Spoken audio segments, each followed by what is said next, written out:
Hello and welcome to episode number 67 of the Wise Guys podcast. I am John Tortorelli with my co-host Brandon Capozziello and Justin Ray, and today we will be covering the entire NFL divisional round slate, along with some NFC North talk, Aaron Rodgers bailing on his team again, and we'll wrap things up with some UFC discussion. The most fascinating game, the most exciting one for me this week, is Trevor Lawrence in Jacksonville going over to Kansas City, Missouri, or Kansas, however you want to define it. Because Trevor Lawrence has never lost a Saturday game. PC, you watch these two teams go head-to-head in Week 10. How are you feeling coming into this game? Is there anything specifically that comes off the tip of your tongue immediately? Well, yeah, the Jaguar. So I was watching. I wanted to refresh my memory on this game, right? So last night, I turned on the highlights on YouTube, and to my surprise, the first play of the game was an onside kick by Jacksonville, and I completely forgot that had happened. So that just goes to show you that I told you on our Wednesday show, our last episode, that it's going to be Doug Peterson versus Andy Reid, and these coaches are going to try and outdo each other. All right, it's a one-upsmanship. They're gonna anything you can do, I can do better. So Doug Peterson, right out the gate, goes for an onside kick, gets the recovery. They have to punt the ball, but nevertheless, they're still showing that, Andy, I'm knocking on the doorstep. This is going to be a battle all day long.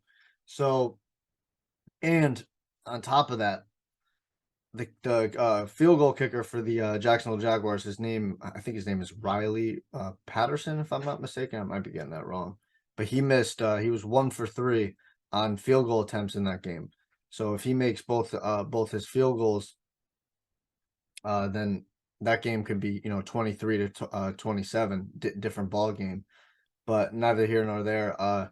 Going into this game, I thought, so Kansas City, obviously the offense, they're number 1 in the league, right? In passing and total offense. Rushing, they're 20th in the league.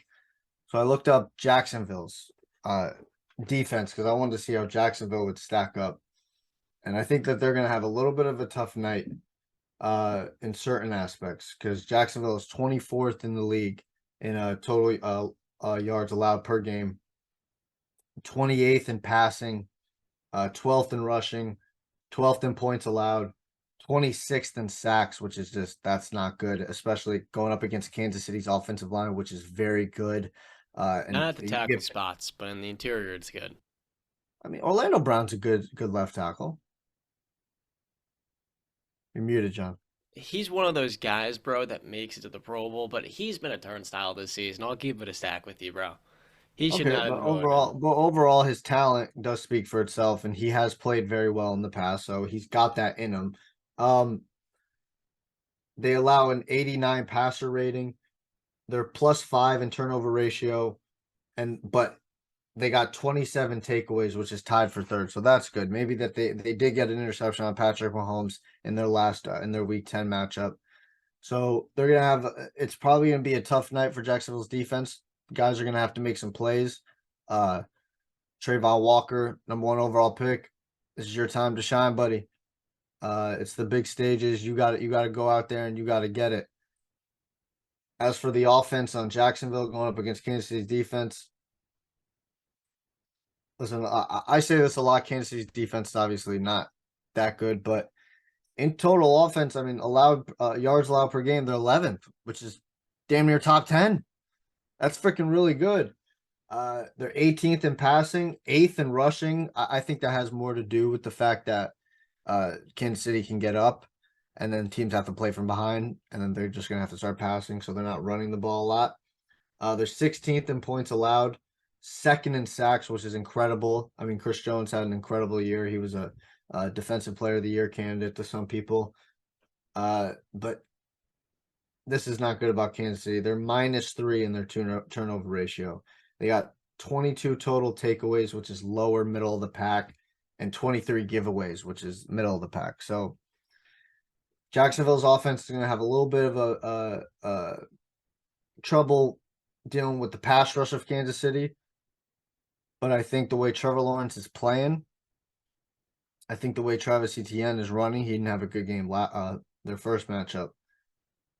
And taking into consideration possible rain, they're live dogs in this game. I know I'm picking Kansas City. With all that being said, I'm picking Kansas City. But Jacksonville's a live dog, and I think that they can make this game very, very interesting, especially with the play calling. I'm going to be keeping a keen eye out for the play calling of this game, seeing what Dougie P and Andy Reid got to pull up their sleeves and stuff like that. It's going to be a great, great game. You know what's the craziest thing? So, last throw was what, Tuesday night that we recorded, and I had said things that I wish I didn't say, and because I started to really rethink everything. I had said I think the Jaguar season is coming to an end this week. I think the magic is over. But the more I think about it, I keep having this argument with myself about how playoff football is so unpredictable. How you just never can expect what's going to happen. You might have a fumble on a kickoff, a muffed punt, a kick return, strip sack that puts you in great territory. You just never know. Or you could have a Brett Mayer kind of game where you miss a bunch of extra points and then you never know if a team can capitalize on it. The playoffs are a tricky, tricky game. There's no way that we can just guarantee W's to really anybody, even though that's what we do with our pick 'em. But I think I'm going to change how I feel about this one. Trevor Lawrence last year, just to read off his stats, 12 touchdowns and 17 interceptions, 3,641 passing yards. Those are just his passing stats. Obviously, it was an ugly rookie season, almost to the likes of what Peyton Manning had in his first year. His second year comes around, 25 touchdown passes, 8 interceptions, plus 5 more rushing touchdowns. That's 30 TDs for a guy that was just struggling to scrap up 15 touchdowns in his first year. A complete turnaround. And I don't know, man. Trevor Lawrence has played in some big games in his career. I don't think he's afraid of any moment that's going to come for him in the NFL. He's played on the biggest stage in college. Now he's played in a wild card round, was down 27-0, came back, no hesitation in his mind. And I saw one video, I forgot who was talking to him on the sideline, but Trevor Lawrence goes, here we go. And somebody tells him on the sideline, yo, we got you. Just do you. Like, one play at a time, and we have your back. These people on his team love him. After that game, they went to Waffle House. Waffle House found its new host. There's a team bond there that this Jacksonville Jaguars team has. And, I mean, all the credit goes to Doug Peterson for turning this thing around. I'm going to sing a different tune than I did on Tuesday, and I'm going to stick by it this time. I think the Jaguars upset the Chiefs this Sunday. Damn. Or Saturday, right? Saturday, yeah. Yeah. I think the Jaguars upset the Chiefs on Saturday. I'm going to roll with Trevor Lawrence. I think the one thing that my X factor is the Jaguars have to get off to a solid start. They cannot be playing catch up with the Chiefs. You cannot fall behind 27-0 to the Chiefs. You cannot fall behind even 13-0 to this Chiefs team. No, you got to be in there. You got to keep it close. One possession game the whole way through because you can strike. Because you're bound to that something is bound to happen. It's like I said, it's playoff football. Something wonky will happen. So as long as the Jaguars stay in this game, I think they'll win it. Well, if they're in this game, it can go a lot of different ways. A couple of fun things to this matchup. The Chiefs are almost entirely healthy, with the exception of Frank Clark, who's questionable with a shoulder injury. The last time these two teams played in Week 10, Kadarius Toney was being introduced to Kansas City. He scores his first touchdown, and he does a fake pulled hamstring celebration on his way to the end zone. Disrespectful to Giants fans who were able to win a lot of games this year without him. But I'm looking at this matchup, and the most important thing, like you said, Justin, the Jaguars need to start off strong early. They can't necessarily go 3 and out, and if they have anywhere near 4 interceptions in the first half of this game, Patrick Mahomes is going to hang up 50 to 60 points on their heads. Let me tell you something, though, about these Chiefs. This is where the Chiefs season starts, right here. They won 14 games this regular season, and the entire year, I talked to Brandon about it before, they're weak at tackle, and they don't necessarily have the number one receiver. But that being said, with these Chiefs, bro, their defense is severely underrated. I don't want to hear the talk they have a below average defense because this is not true. The secondary's solid. The pass rush is pretty good. The linebackers are pretty good. It's just not true. Last year, their defense was one of the best in football by the postseason up until that game versus the Bills. I look at this team, and with the best player in football, I think Kansas City is going to win this game comfortably. I do think it'll be competitive up until the end, but with Patrick Mahomes, I'm not in doubt about this game. Last year was a different story with Cincinnati. And I look at this offense today with Andy Reid, kind of like Kyle Shanahan when they lost Jimmy Garoppolo. It's really made them dig deeper into their bag of tricks this season with no Tyreek Hill. And for Patty Mahomes, I think this is the moment where he says, this is where our season begins. Like, we're messing around, having fun, doing what was it against the Raiders in the Week 18 game, Justin? What do you call it? What? Help me out here. Come on, going to the touchdown that got called back. The Red Rosie. On the Rosie? Yeah, there you go. Okay. Kansas City is the biggest and the baddest team in football. I'm pretty high on San Francisco. I think they're the most likely team to win a Super Bowl this year. But there is no team, I think, more domineering in the AFC than Patrick Mahomes and Andy Reid.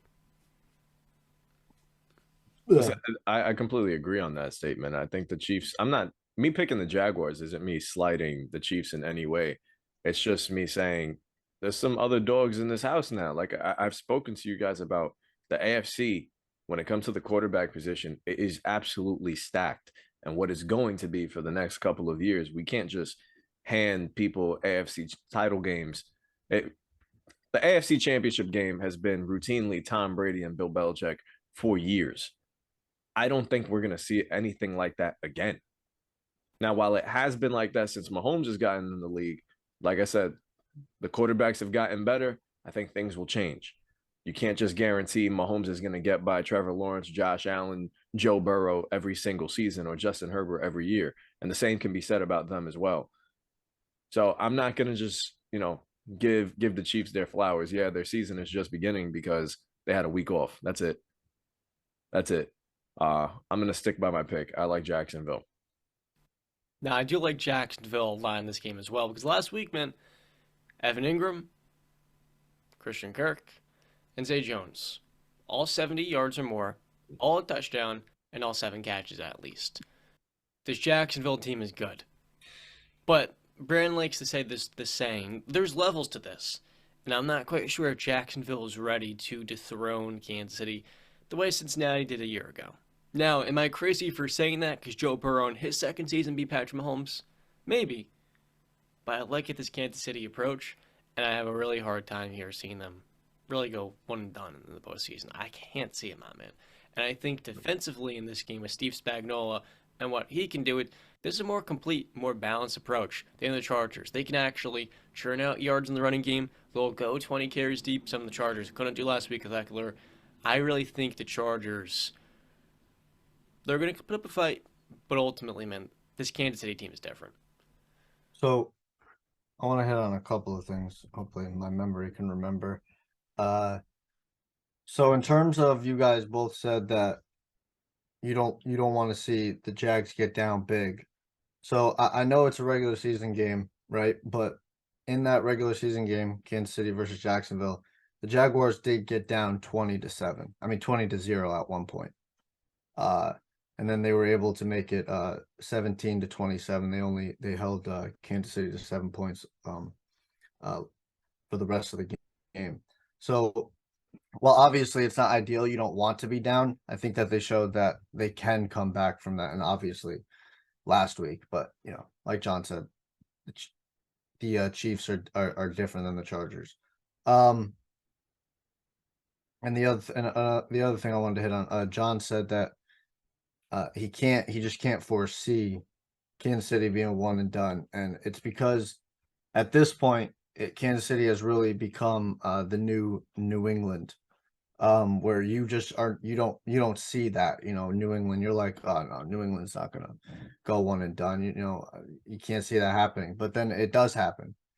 So that's why I'm saying I'm not picking Jacksonville, but I'm saying they are live dogs in this game. that they can put up a fight, and I would honestly not be shocked if they pulled off an upset. Because listen, it can happen. Any given Sunday, anything can happen. And while I do agree there's levels to this, John, and Kansas City is on another level, but it's that one difference of anything can happen. So this isn't basketball where it's a 7-game series and the best team always wins. Anything can happen. We've seen it. That's not always true in basketball either, my man. We'll see series where Yeah, okay, yes, but you know what I mean by that. You know what I mean by that. By the I'm supporting your point. In all sports, we never know. But trace my memory back to this game specifically. I mean, this is the perfect test for Kansas City to start things off.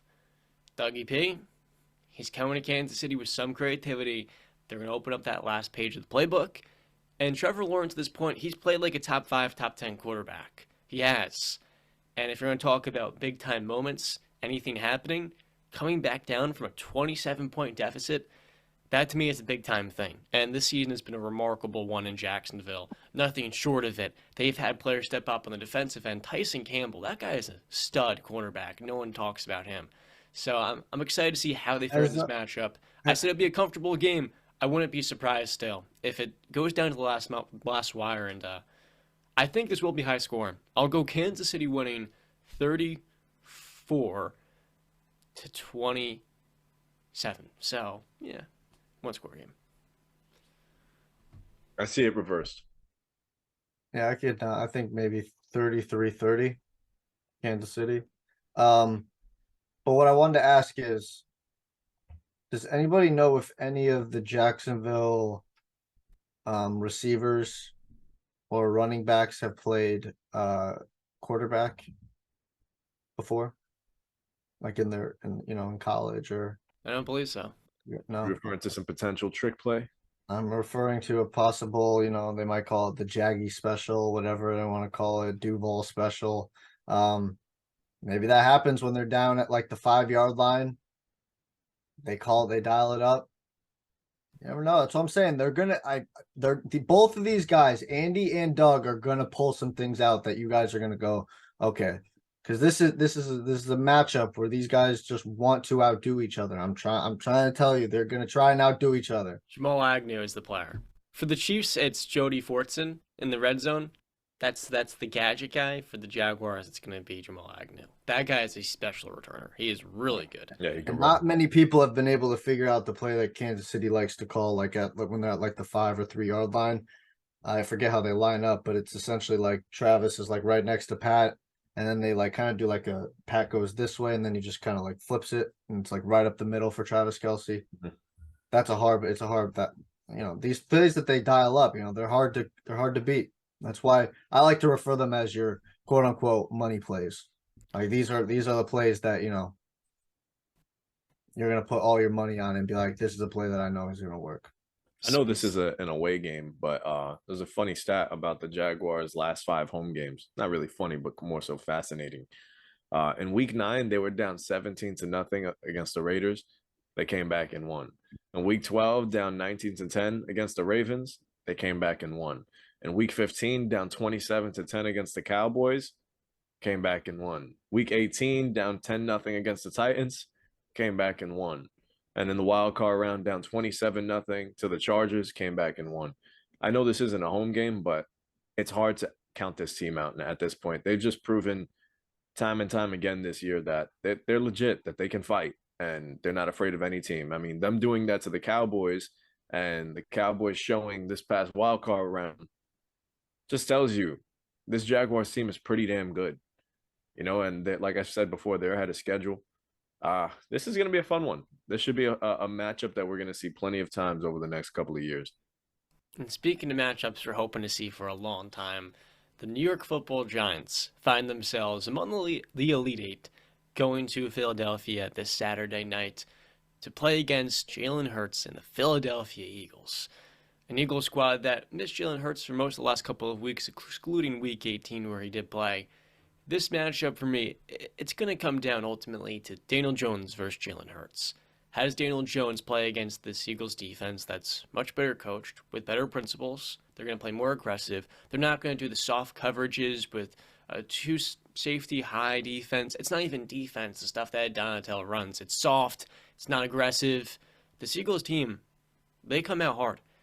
And meanwhile, for Jalen Hurts, Dexter Lawrence last week, he was a living nightmare for Kirk Cousins. Kirk Cousins may still be having nightmares from Dexter Lawrence. And you paired that up with Leonard Williams and that Giants pass rush. These two defenses can get after it. And so it's a total classic NFC East matchup between two teams that are well coached, one squad that probably shouldn't be here, the other of which this year has capitalized on a great opportunity. J. Ray, what gives? What do you think this week? You already picked one upset before with the Jaguars beating Patrick Mahomes, which I thought was a little bit crazy. Do you have the Giants repeating some day ball magic this week for our boy JQ listening? Okay, so I've picked the Giants to beat them in the pick'em multiple times. I've said that they were going to split, so the Giants can't prove me wrong. Can't do me wrong this time around, right? They can't. They can't. So yeah, I'm going to go with another upset. I'm going to say the Giants are going into Philadelphia and stealing a win. I think it'll be a close one. I know Jalen Hurts was officially cleared. He's off the injury report, so he'll be back in full health. But we still don't know how healthy he really is, you know? We don't know what version of Jalen Hurts we're getting. If we're getting week 18 Jalen Hurts, Giants have a chance. If we're getting, what week was that? Week 15 Jalen Hurts? Then we might be talking a different game. But I think the Giants have they've done a good job with their adjustments. I feel like they're not going to be standing in cover one all game like they were in week 15 getting shredded by A.J. Brown and Devontae Smith. That's not going to happen. I think Coach Dable and Wink, they'll learn from their mistakes. I think they come up with a much better game plan than what they did the last two times they played against each other. And beating a team 3 times in the NFL is no walk in the park. This team knows you better than anybody else. The Cowboys know the Eagles better than anybody else. The Giants know the Eagles better than anybody else. Same with the Commanders. So going into this game, it's hard for me to say that the Giants don't have a chance. And anybody saying that the Giants don't stand a chance hasn't watched football over the last couple of years. Like I said, and I'm not trying to, beat on a dead horse here and continue saying how crazy the playoffs can be. But of all teams that have showed us how crazy the playoffs can be, the Giants are the one. They've gone into Philadelphia in the playoffs and have beaten them. There's just something going on inside of this Giants locker room. They play together. They're not afraid. They're fearless. They're gritty. They're tough. They're not afraid of the Philadelphia fans. They're not afraid for one bit. And if they're going out there with Isaiah Hodgins, Richie James, and Darius Slayton, and Daniel Bellinger, they're cool with it. They don't care. They're just going out there to play some hard-nosed football, New York football. And most importantly, they play in a hostile environment themselves. They deal with the New York media every single week. They know tough. They know tough. Philadelphia isn't going to scare them. And Daniel Jones, that quiet leader, he's not going to go out there and he's not going to talk crap. He's not going to, bark back at people. He just goes out there and plays football. He keeps his head down. He does his job, and he doesn't complain. I think Daniel Jones is going to have himself a good day in Philadelphia, but most importantly, I think the defense is going to have to step up big time and contain Jalen Hurts, make him throw the football. You got to eliminate one side of his game and pray that when it comes down to it at the end, you're a field goal away. And I think ultimately, the Giants win by 3. I'm going to say 23-20. Giants. Wow.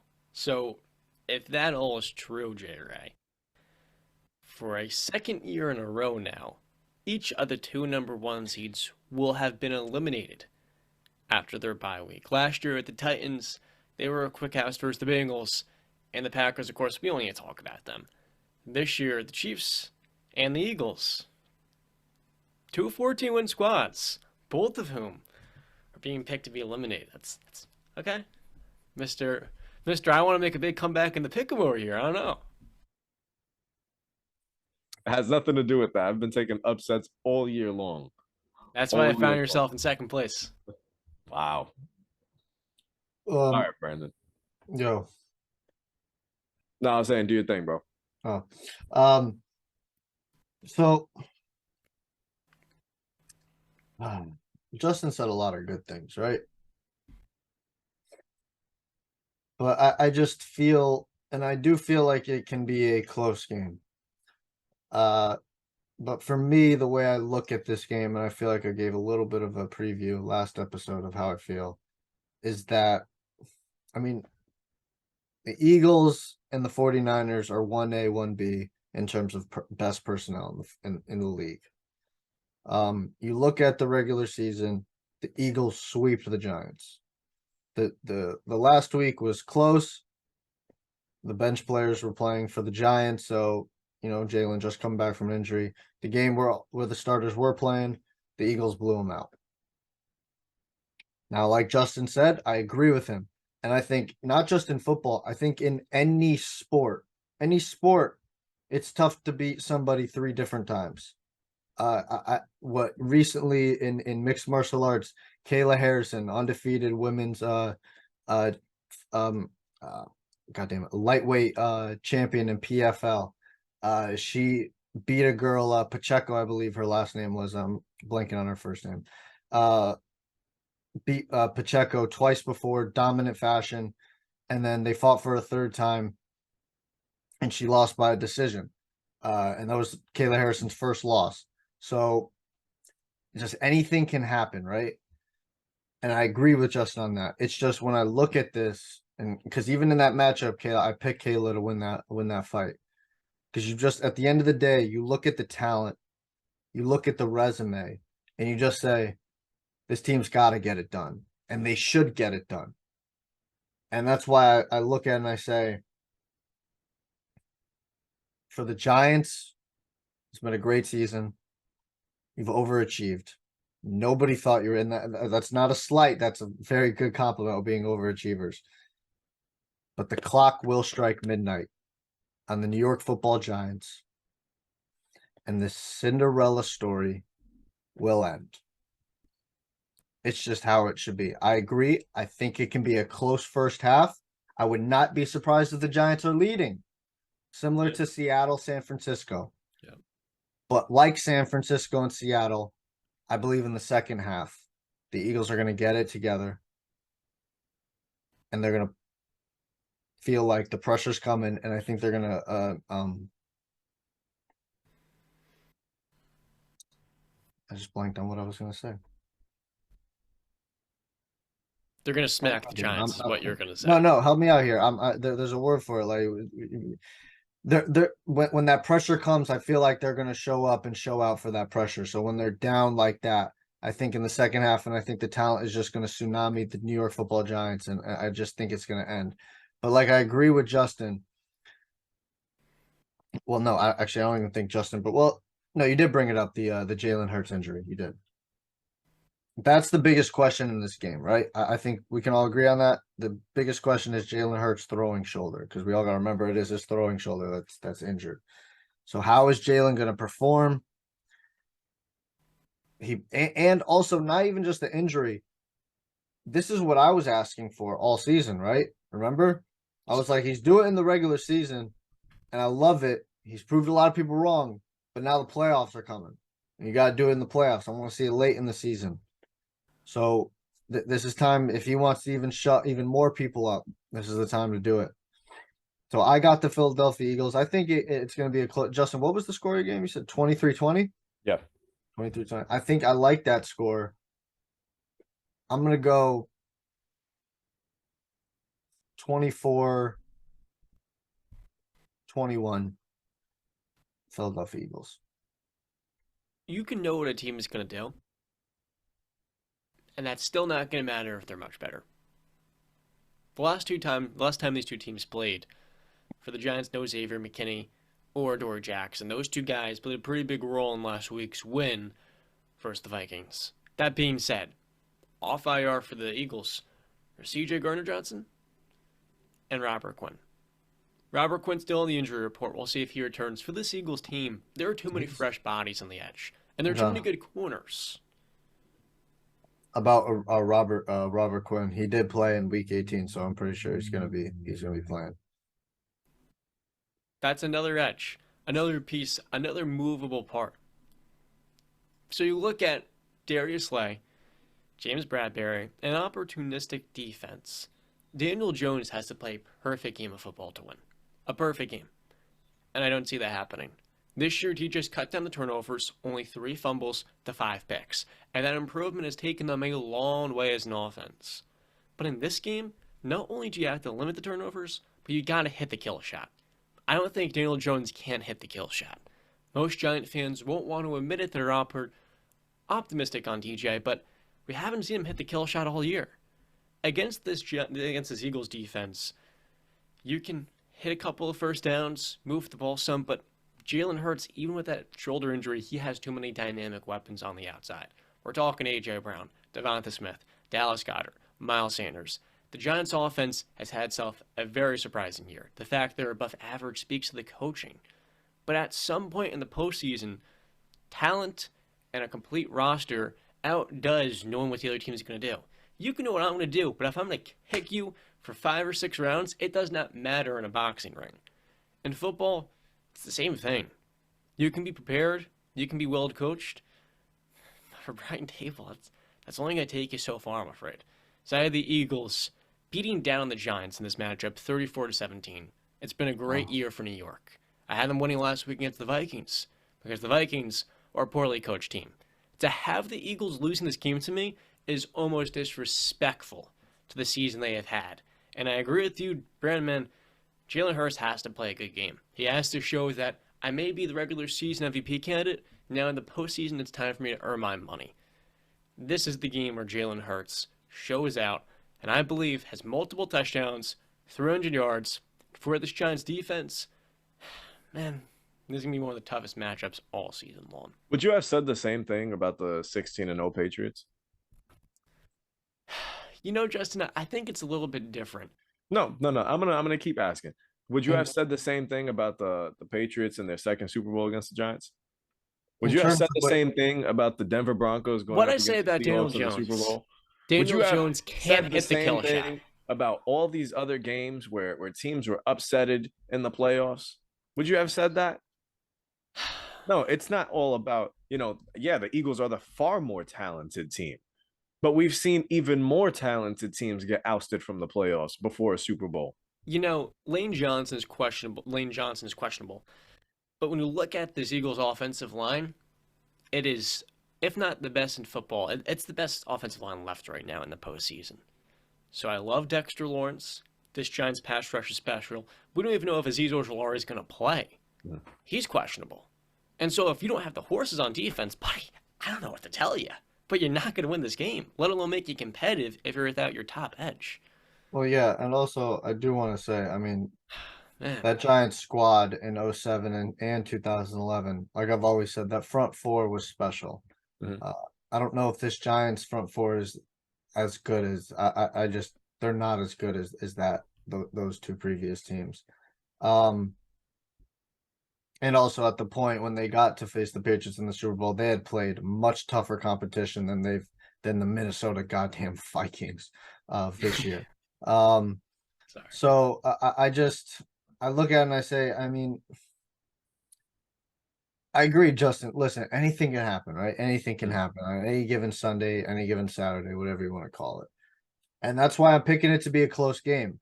Yeah, but see, my gripe isn't with you. It's John saying that this team is going to get the doors absolutely blown off of them. We'll see, because here's the thing. I'm going to be honest. Solid week.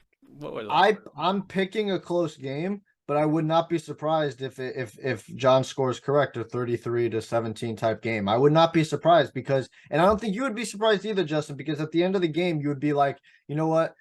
Like the Cowboys and the Buccaneers game, and like the Seattle Seahawks and San Francisco game, at the end of the game, you just go, you know what? They did what they were supposed to do. They are the better team, and they beat up on an inferior team at the end of the day. So I don't think if it was a blowout, I don't think you would be surprised. I really don't, because I think you would think exactly like that. You'd be like, you know what? They did what they had to do, and they did what they were supposed to do. Beat an inferior team. Beat up on an inferior team. I would be surprised, because I do feel like this Giants team is way better than what they were in Week 15. No, and but that's not my point. That's not my point. That's not my point. Beating on they're the inferior team. Are they You're not? right. The Giants are Okay. obviously the underdog. No, you're right. That's all I'm saying. So at the end of the day, you're gonna look at and you're gonna say, you know what, they beat up on an inferior team. Like they should. Like they should. You've even said they should Well, do it. no, you're right. The Eagles That's what I'm saying. should So beat the at the end of Giants. the game, if they But do it, you're gonna say, you know what, yeah, that's what they should have done. you're I'm not right. shocked. But I'm not. I do not expect a blowout. I will be shocked if it's a blowout. Yeah. I would be. I would be. I don't Let's think just it would. let's go back down the history train before we move on. Memory lane. Going that train to Narnia with Justin.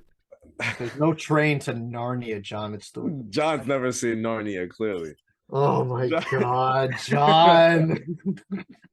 But these two teams have met four different times in the playoffs. The series is 2-2. Way back in 1981, wild card game. Scott Brunner, the quarterback of the Giants, Ron Jaworski for the Eagles. The Giants win 27-21. Now, next, back to 2001. Giants versus Eagles divisional round. Giants win 20-10. The last two have gone the Eagles' way in 07 wild card round. Eagles win 23-20. And then in 2009 with Donovan McNabb, Eagles win 23-11. So the series is tied 2-2. Mm-hmm. Now, if you didn't notice, the first two wins went to the Giants. The next two wins went to the Eagles. I think they flipped the script this time, and I think the Giants are going to get this one. Just the way the history is going to go. Yeah, history. History schmistery. I like the Giants this week, man. I just think they're playing with so much fire right now. This is a team motivated. I don't think anybody wants to run into them. Johnny muted. He probably said some smart ass remark. I think the Eagles want to run into them. Yeah, Hodgkins as well is dealing dealing with an ankle injury this week in practice. Hodgkins has been great this season. We're talking wide receiver 2 in the making. Dude, he was a 6th-round pick. That kid can play, flat out. And Buffalo's been looking for that wide receiver 2. Maybe that would have been actually Hodgkins with Gabriel Davis. Big play Gabe, as they call him. Talking about some beatdowns. Not a beatdown necessarily, but just a smash mouth game that's going to be highly anticipated. It has been for a month now. The Cincinnati Bengals make their way to Orchard Park, New York, to face off against the Buffalo Bills. Now, these two teams have a history together. Remember a few years ago when Andy Dalton beat the Ravens in a Week 18 game, or was a Week 17 game back then, and got the Buffalo Bills into the playoffs with Tyrod Taylor. And what do you know? Bill Fins sent Buffalo Wild Wings at mass over to Cincinnati, Ohio. So these two teams in the past have been friends. They've done one another favors, exchanged hot wings. And today, this weekend, they find themselves bitter rivals. The Bengals, a little bit disrespected, upset, and kind of feeling, they weren't given a fair hand, so to speak. The first time these two teams played, the Bengals were at home. The second time, they're on the road, due to something largely out of their control. Now, one thing I want to talk about before I hit it to you, BC, is that DeMar Hamlin has spent nearly every single day in the Bills facility, according to Sean McDermott. That, to me, is awesome. Incredible news. As a human being, to hear something like that 2 weeks after that Monday night game it's breathtaking. That's the only way you can put something after an event so nerve-wracking. BC, Buffalo or Cincinnati? What do you got? I mean, this feels like a heavyweight championship fight, right? The Bills versus the Bengals, the matchup that we were supposed to see, but we didn't obviously get to finish out because of unforeseen circumstances. But this is a different game than it would have been a couple of weeks ago. Especially for the Bengals, because they've lost possibly 3 offensive linemen. Lyle Collins obviously has no chance of coming back. I am absolutely shocked that their left tackle is questionable with a Jonah Williams with a dislocated kneecap. I don't think he didn't practice yesterday, but he's questionable for the game. I am absolutely shocked. A freaking dislocated kneecap in here. Oh my God. I don't Off even know how crutches that works. already. Yeah, I don't. Oh, okay, Jesus, this guy's Iron Man. I mean, he's Wolverine. He's out here just regenerating. And Alex Kappa, I forget what. I think he's dealing with an ankle injury. He's questionable. So they're hoping. I think Kappa has a much better shot of playing, and they're hoping he can be back. But man, you start missing those offensive linemen. It goes back to last year, and now Joe Burrow can't really stand in the pocket as long and hit those big plays to a T Higgins or a Jamar Chase or a Tyler Boyd or even a Hayden Hurst. Now he has to start playing kind of like how Brady played in Tampa this year, where it's a bunch of checkdowns because you don't have enough time to stand in the pocket and take those deep shots. So you have to do a lot of check down screens, quick plays, and that it's hard to win this league without big plays.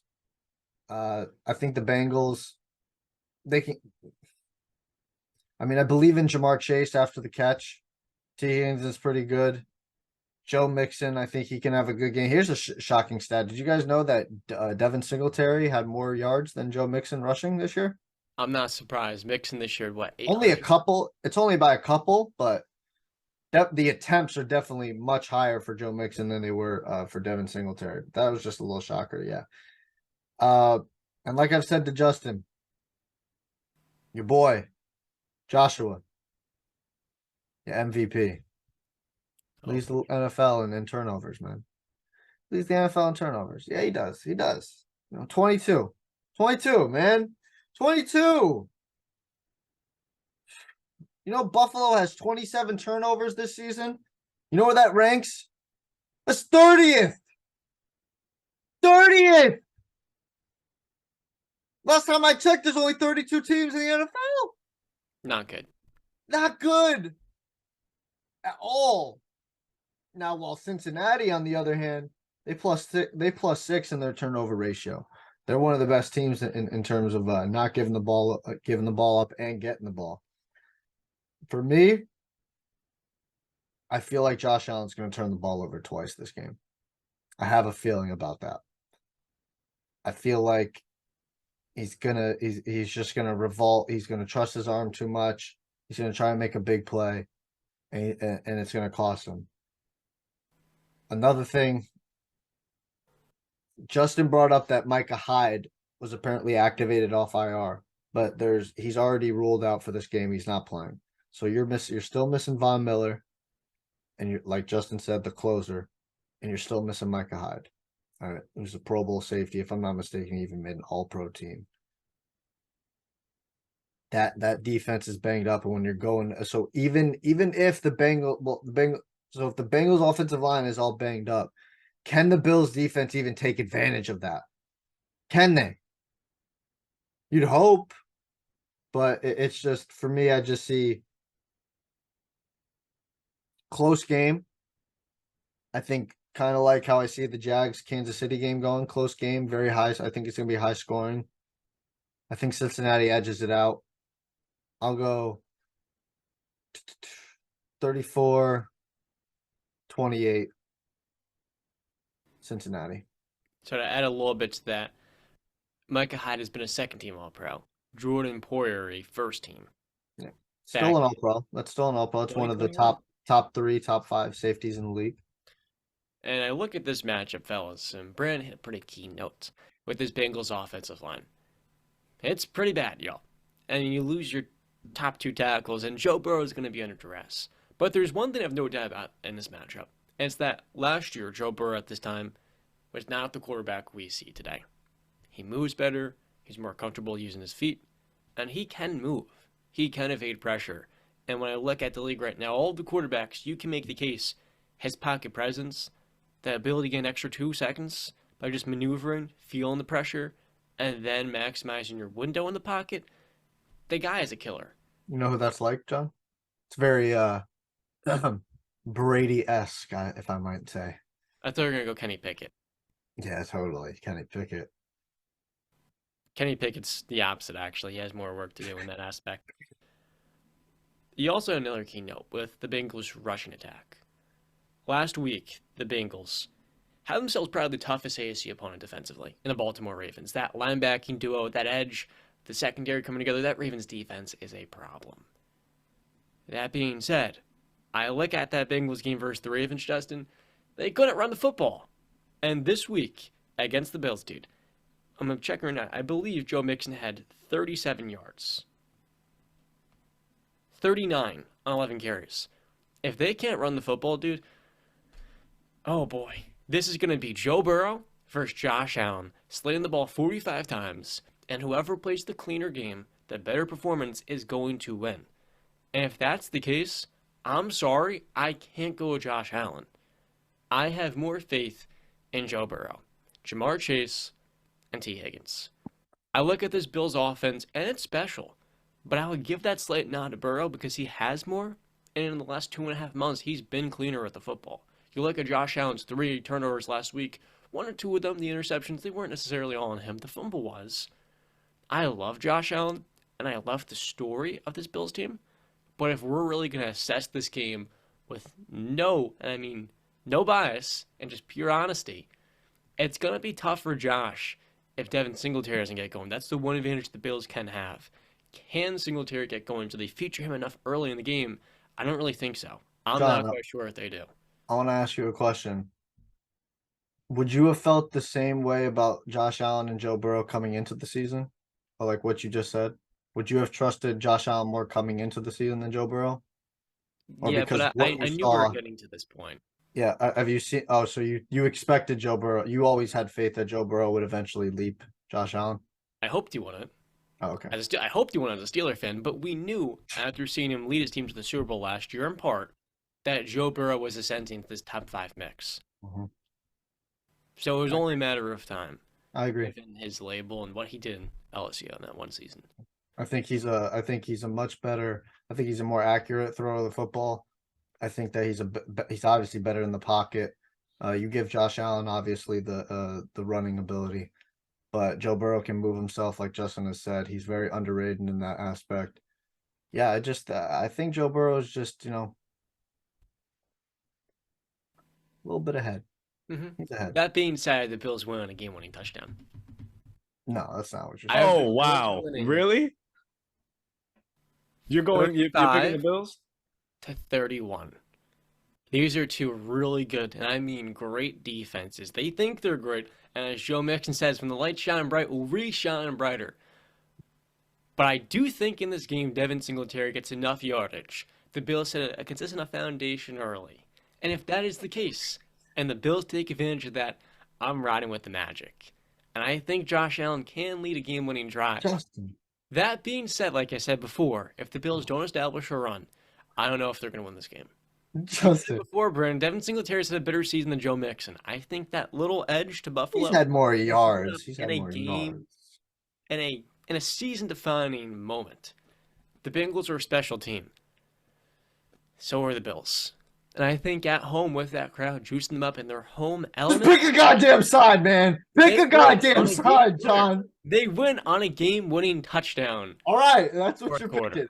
And Yes. all what you said before that, the 5-minute spiel you went on, I mean, I don't think anybody expected you to. Yeah, I thought he was going to Cincinnati. Like, if you're reading a book, I'm and that's worried what about you're this reading, Bengals you're like, offensive oh, line, I man. know how I'm this still story's worried. going to end. I know how this story's going to end. The old lady's going to get killed. The old what? The old lady lives and she what?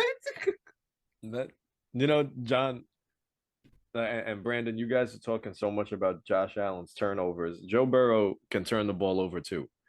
I don't know why we're gonna act like he's completely, free from this argument too. He did have 12 interceptions on the season, and not too long ago he did throw 4 interceptions to start the season. No. Okay. We're not doing Oh, that. No, I'm That going was that Against far. my I'll do that. Steelers defense. That's what The we boy do. just Justin. turned the That's ball what over we 3 do. times. The boy was He coming also off. threw- he also The threw guy 2 was coming off turnovers against the surgery Ravens. 3 weeks before. I don't want to hear no What are slander. you talking That's about, what Pittsburgh Justin? does. Your boy just led the NFL in Pittsburgh's pre-step total motions. turnovers. That's are fine. The That's only fine. team that can throw off Joe Burrow. The Yo, only nobody, team. nobody No one gives else a can damn do it about like your Pittsburgh. Steelers. No one Nobody else can do cares.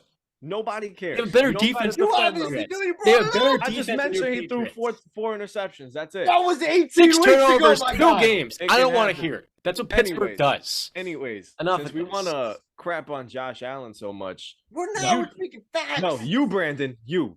That's a fact. He turned the Dude, ball Brandon. over the most in the NFL. Did you know Joe Burrow didn't have 10 fumbles either. So Did you know? Yo, look at you slowly turning against Josh Allen, John. because How don't quick? you don't do disrespect it. a Super Bowl quarterback. You don't do that like that. Oh, Your quarterback what? went to the Super Bowl. Mr. I don't like Matthew Stafford. What? Unacceptable, bro. Dude, Oh, look at Unacceptable. how quick- watch yourself now, the John. turntables, sir. Yeah, how the turntables. The amount of disrespect you put on other quarterbacks to propel your favorite guy in the NFL is despicable. It is despicable, Justin. It is. Despicable. It's Don't despicable. disrespect Joe Burrow because the Steelers' pre-snap formations are what throw him off. Did Only you know- PJ Watt can do that, and only Minka Fitzpatrick. Put some respect on their name before you're gonna trash Joe Burrow. Unbelievable, bro. I love Joe Burrow. No, you don't. Joe Shiesty is my guy. The only quarterback you love is Josh Allen. His 8 fumbles, not 10 in the season, but last Okay. week he had one. Did you know Oh. that Josh Allen has a passer rating in the playoffs of 104.6? Did you know that? Josh Allen last week Did almost you lost know a that playoff he game at also home to hit that? Skylar Thompson? Did you know that? Did you know that he also has 2,070 yards passing in just 7 postseason games, along with 17 touchdown passes? Do you want to talk and about last only week? 3 interceptions. You want to talk about last week? including that week? How many wins? Skylar Thompson could not hit the kill shot. Joe Burrow can. He's 4-3. Let's watch it. It's 4-3. He's 4-3. That's in not. his That's playoff very career. Aaron Rodgers-esque, if I might say so. 4-3 in his playoff career. Like I said, 17 touchdowns to his 3 interceptions. The guy's an absolute baller. I think you guys are just sitting here, and like I said on the last show, I think you guys just hate on Josh Allen because I love him. No, you're And not that Josh special, Allen's best Justin. player. You're not that special, Justin. so Just say That's I'll be special. honest with you. As much as I love Cincinnati and I believe they're the real deal, honestly, I didn't really have Cincinnati even winning their division. And I'm just going to let you know, if Lamar Jackson was healthy, the Cincinnati team doesn't win their division. Hmm. So I think you guys seem to forget that. They played a home No. game against Baltimore when they really shouldn't have. So that's one. And then two, as talented as Cincinnati is on the offensive side, so is Buffalo. Josh Allen makes just as many plays by himself as that Cincinnati Bengals offense can. So if he hasn't showed you time and time again that he can put a team on his back and beat anybody, then I don't know what kind of football we've been watching. Josh Allen has still played on an MVP caliber level the last 3 seasons. We know that. He's going to win. He's going to defend his home turf. And I just did my pick'em before we started the show. I actually had it 35-31 Buffalo. But Josh Allen's a different quarterback in the playoffs. He does play better in the playoffs. He hasn't played a poor game, I think, since outside of this one, if you want to call it Last poor. week? He still threw 3 touchdowns over 300 He yards. still turned the ball over 3 times and had 2 more turnover-worthy and plays. still won. They still won. And They still started won. for the Justin, the Bengals defense last year helped bring them to the Super Bowl. The Bills defense last year cost them their season. Justin. Josh Allen Right. single-handedly kept the Dolphins in that game.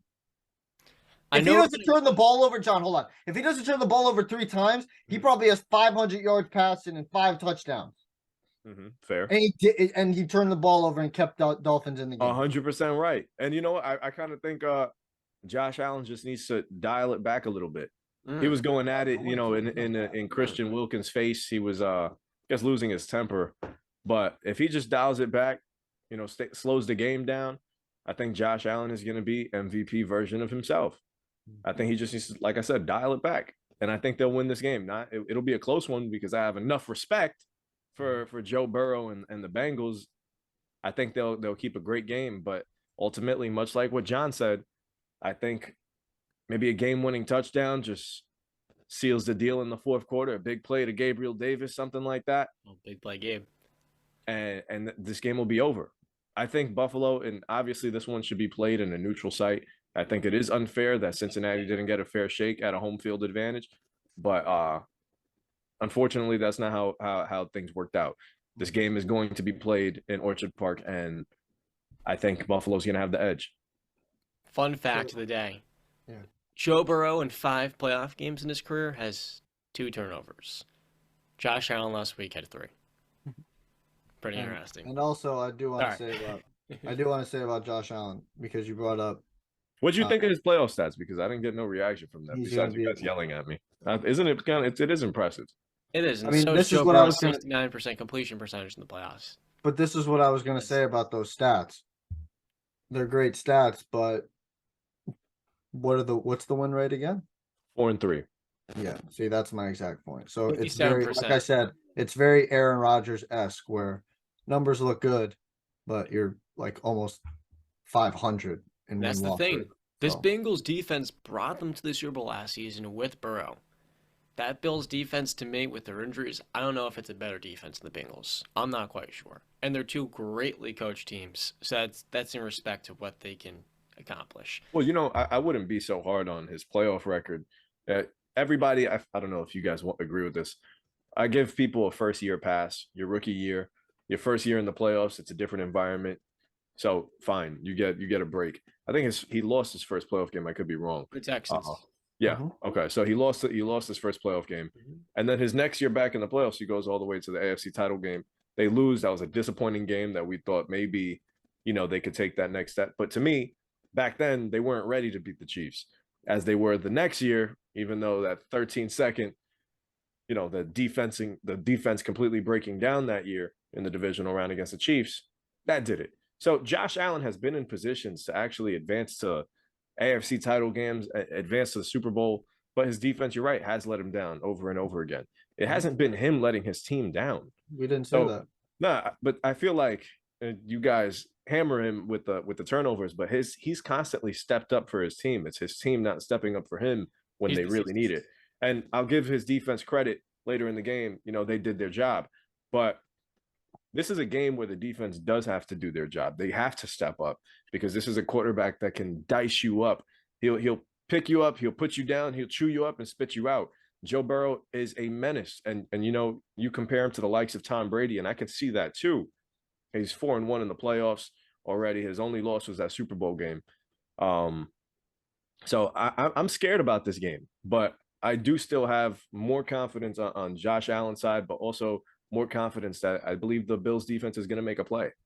Can we see another Naheem Hines kick return to the end zone? That'd be magical, man. The way the crowd reacted to that was insane.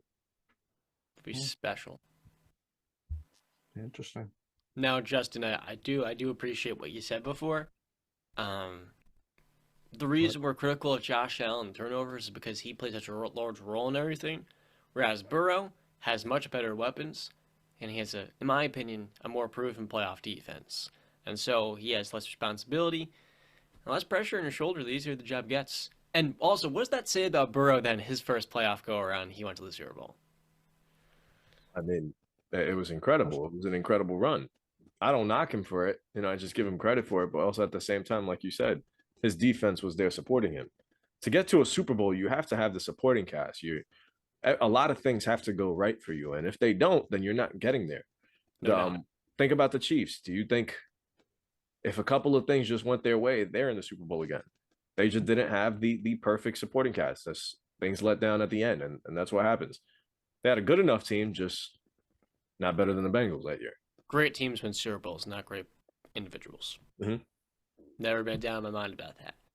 Last game of the week, and the Dallas Cowboys are traveling to the West Coast to face off the San Francisco 49ers. San Mateo, California. For Champagne's fun fact.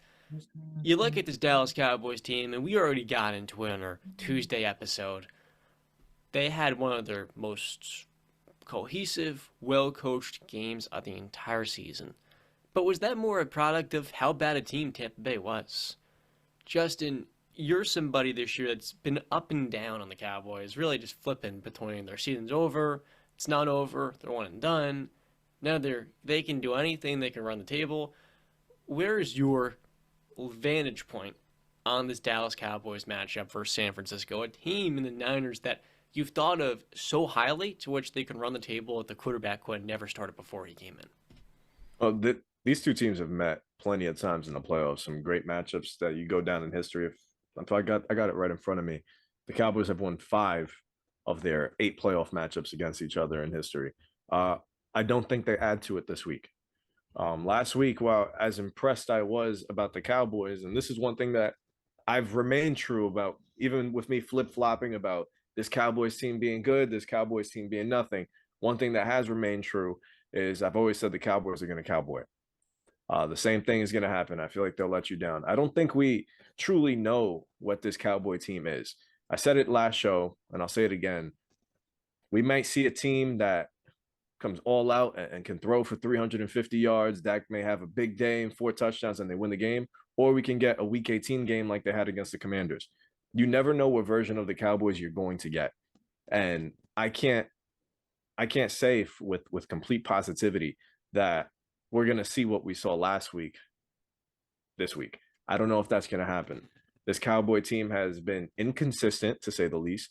We haven't seen the greatest version of Dak Prescott. The turnovers, you guys want to talk about turnovers with Josh Allen. We've seen quite a lot of them from Dak Prescott this year in less games. So I can't say with complete confidence I'm going to be like, yeah, the Cowboys are going to win this. No, I can't. 49ers have just been too good, have been too consistent. And for people that are looking at this game saying, oh, Brock Purdy hasn't went up against a defense like this before, wrong. Now, he was a scout quarterback for about 13 weeks going up against these guys. Just now he has Kittle, Debo, Ayuk, CMC all on his side now. So he's been going up against a good defense every single week in his own. I think he's prepared for this matchup. Obviously, I'll expect to see some rookie mistakes, but most importantly, I think this team is so good that they can mask them and it won't truly affect them. I think the Cowboys win this one. I'd say by a score of 31-26.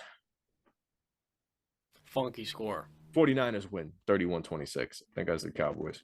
There you go.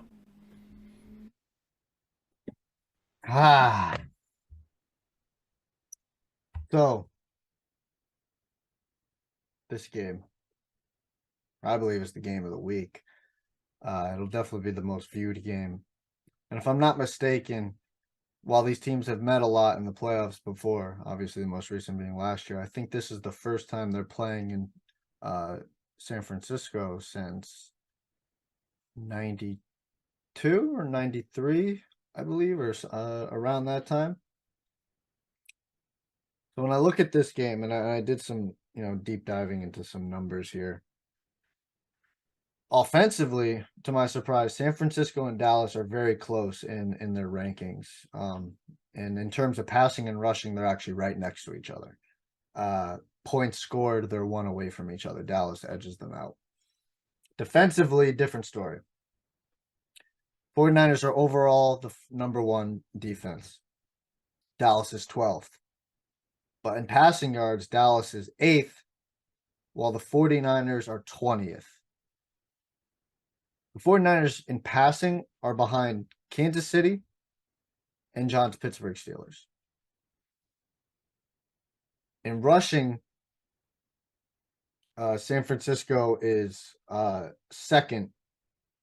They're allowing only 77.7 yards per game rushing. That's insane.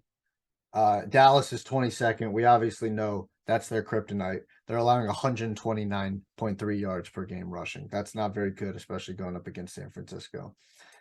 Points allowed, San Francisco is number 1. They allow 16.3 points per game. Dallas is 5th with 20.1. Sacks, Dallas is tied 3rd with 54, and San Francisco is tied for 6th with 44. In turnover rate differential, San Francisco is plus 13. They're number 1, and Dallas is 2nd with plus 10. So when I put that all together,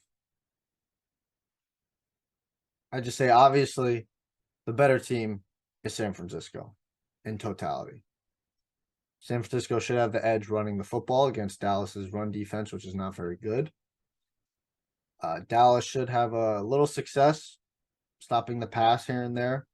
They're not going to have Anthony Brown. I'll get to him in a little bit because he made a key play last year. Offensively for the Cowboys, the run game is it's going to be interesting if they can get that run game off. Zeke got shut out last year. Pollard didn't have really that good of a game. He didn't get that many touches. So that's a mystery to me. Can Dallas run the football on this the number 2 run defense in all of football? Can they? I don't know. They're going to need to be able to get some spark plays. They're going to be able to need to move the chains here and there. So it might come. It's probably going to come down to Dak and his arm and getting the job done, and possibly the guy we talked about last episode, the story of the week, possibly Brett Maher, the 4 missed PATs, the most since the 1930s. Now, Dallas did sign Tristan Vizcaino, I think I'm saying his name right, to the practice squad. He played for San Francisco and the Chargers. He's 9 of 10 on his field goals in his career. But in 2021, when he was playing for the Chargers, he missed a league-high 5 PATs through the first 7 weeks, and he was released.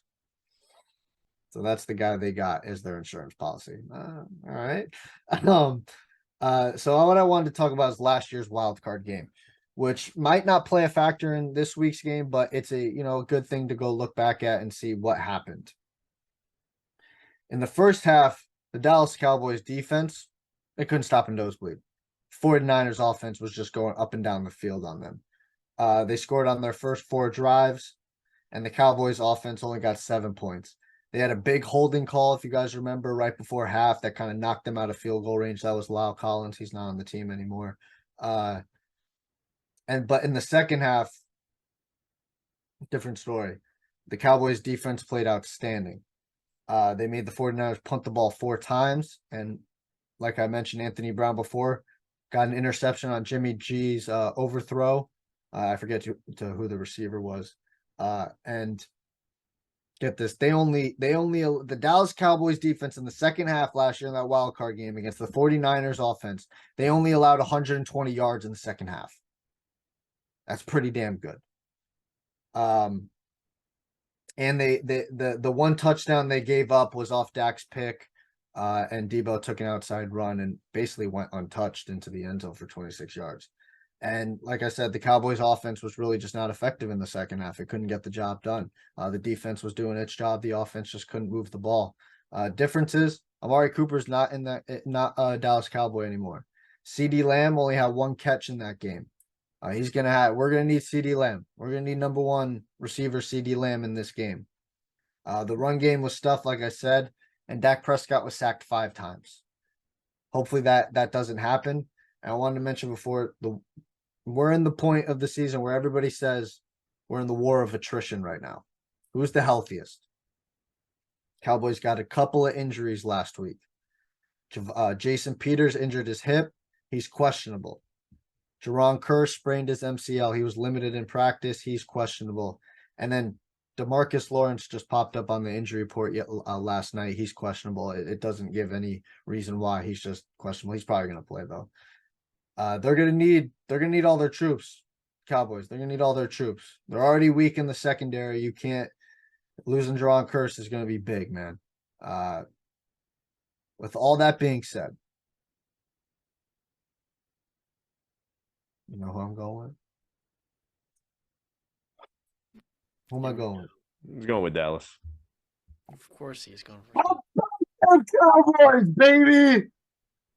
And I got his name wrong, and I want to apologize. Okay, I said his name wrong. His name is Rain Dakota Prescott.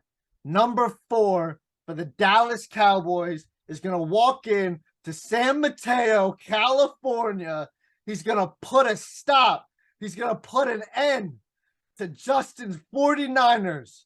The Cowboys are going to walk through the 49ers and go to the NFC Championship game for the first time in 20-plus years. And big boy Mike McCarthy in the locker room after the game is going to be standing on a chair saying, "How about them Cowboys?" It'd be an amazing dream. How about them? Micah, 11 from heaven. It's time for you to show up. Defensive player of the year caliber player. You want to be recognized in the same sentence as Lawrence Taylor? This is where you make your legacy. Trent Williams, the best offensive tackle in the league. Go get the quarterback. And if they want to move him around, Mike McGlinchey. Trayvon Diggs, one of the best corners in the league. Make a play, boy. They're gonna Woo! lose. They're gonna lose. So that was great. All because of this rant. All because of this Pumping rant. me up to run through an empty wall. So we talked about Mahomes versus Lawrence, Daniel Jones versus Jalen Hurts. There's a storyline there. And more so the Eagles-Giants bloodline. And then the last game, Josh Allen versus Joe Burrow. The storyline in this game, I don't think necessarily be number one Dak Prescott versus Brock Purdy. It's going to be Micah Parsons versus Trent Williams, Dexter Lawrence versus Mike McGlinchey. How good are these weapons? What does CMC do against Leighton Vander Esch and those Dallas Cowboys linebackers? In this matchup, the key is Christian McCaffrey. We saw him last week have a big-time show. These boys in San Francisco are better playmakers than Dallas. Dallas is outnumbered. I mean, this is a losing battle. CeeDee Lamb this year has been a wide receiver number one. The 49ers have like 4 different elite weapons. And that's not to mention the gravity they pull to open up the game for a guy like Jawan Jennings, who's actually questionable in this matchup. Look, a lot of people would have taken the Dallas Cowboys whether Jimmy was healthy or if Jimmy weren't healthy. The fact of the matter is, because of Brock Purdy, the Niners are more likely to win this game. Brock Purdy is a better quarterback than Jimmy Garoppolo. If Jimmy were playing this game, I'm pretty confident Micah Parsons, 11 from heaven if that's what they call him, he would be squishing Jimmy into a pulp.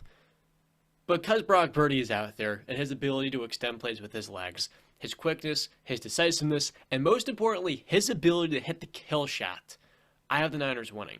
Now, I see a lot of Cowboy fans, it's weird to me, y'all, running their victory laps because I didn't make a mistake. I bet on the GOAT because I learned my lesson early in the season. And I know a lot of those same people would have had the Dallas Cowboys losing that game too. That being said, it wasn't there the Cowboys beating Tom Brady. That should have been easy mode. The issue in Dallas is consistently winning 4 playoff games at a high enough level to which you're actually living up to the expectation Jerry Jones puts in this franchise every single season. The Cowboys are really good. And I believe this team can put up a great fight in San Mateo, but we all know. You know it, Brandon. I know it. And Justin, you've seen it all season long. This 49ers team has way more dynamicism. They're way better coached. It is not even close. I talked about Dan Quinn. I think Cowboy fans think Kellen Moore is Matt Canada. Let's settle down, y'all. I know Kellen Moore is not, he's not Ben Johnson. He's not Luke Getsy, but he's a solid offensive coordinator that last week had some really good play calls. So he's fine. He's definitely not, by any stretch, a DeMeco Ryans or anything that Kyle Shanahan's going to be cooking up in the kitchen. I feel like this year with Brock Purdy, it's tested Kyle Shanahan to dig deeper into the playbook and really pull things out. And in many ways, that's sharpened the iron here in San Fran. It has made each and every single one of these players better. And I believe because of Brock Purdy, the Niners are going to cover this -4 spread. So I have all 4 teams covering this week. And in San Francisco, Nick Bosa will be the one celebrating in the locker room, not Micah Parsons. I do got to say, in terms of Brock Purdy and Jimmy G, Kyle Shanahan has shown his hand. He believes in Brock Purdy more than he ever believed in Jimmy Garoppolo. I mean, you just go back to the games of Jimmy Garoppolo where he only let him throw the ball 8 times, 15 times, or whatever like that. Brock Purdy, like Justin has said many times, he's throwing the ball 30, 35 times a game. All right. So he's allowing Brock Purdy to go out there, and Brock Purdy is taking chances. Let's not get that he's out there taking chances. Guess what? Dallas Cowboys are one of the top teams in takeaways. Okay, they are very good at I think they're number 1 actually in takeaways, if I'm not mistaken. A lot of forced fumbles, more than interceptions. Well, they got an interception last week on the GOAT, and he hadn't turned the ball over in the red zone as a Buccaneer. In his 3 years as a Buccaneer, he hadn't turned the ball over in the red zone. They go get the football. And like I'm saying, Trayvon Diggs, maybe he can cook something up where he tricks Brock Purdy, makes a play on the ball and gets an interception. I would not be shocked. I would not be shocked if Micah Parsons like I said earlier in the season, middle of the season, Micah Parsons, he's on a different level where now it's not good enough just to go get the quarterback. No, you got to go get that ball too. He's got to watch out. And I do want to bring up this one stat because it's starting to circulate, right? It picked up a little momentum like I think a week ago. But after the win against the Buccaneers, I don't know if you guys have seen this stat. The law of repetition for the Dallas Cowboys this season. Week 1, lose 1. 4-game winning streak. Lose 1, win 2. Lose 1, win 4. Lose 1, win 2. Lose to the Commanders. Where are we back in repetition, guys? Win 4. They beat the Buccaneers. I'm just saying though. Law of repetition. We're starting back. Win 4. How many wins until you win a Super Bowl? I'm pretty sure it's 4, unless my math is off. You're right. I'm not saying, but I'm just saying. And I'm just saying that they haven't dealt with this before. They haven't dealt with what the 49ers have been dealing to teams the last 11 weeks. Especially last week, man. I laugh because, Brock Purdy got off to a pretty slow start early in that game against the Seahawks. If he doesn't get off to a slow start and they start off nicely, this 49ers team probably puts up 50. Justin, we have to have a real conversation, you and I. Yeah. So you and I both had the 49ers going to the Super Bowl this season. Correct.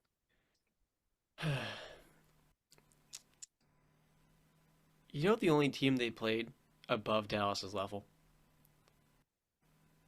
Oh. The Kansas. Chiefs. And they got smacked.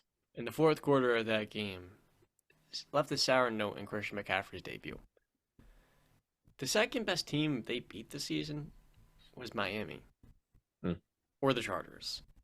So we have to keep in mind here, while the Niners were smacking teams, as a former basketball player myself, I learned to get better and to really prepare for the end of a season, you have to play people better than you.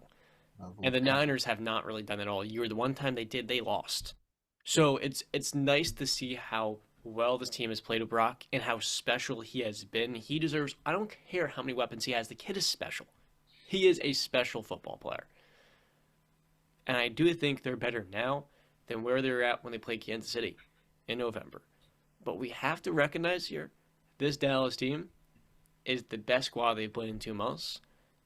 And to say they're going to blow the doors, anything near blowing the doors, I think that would be a little bit unfair. And I have to take a step back.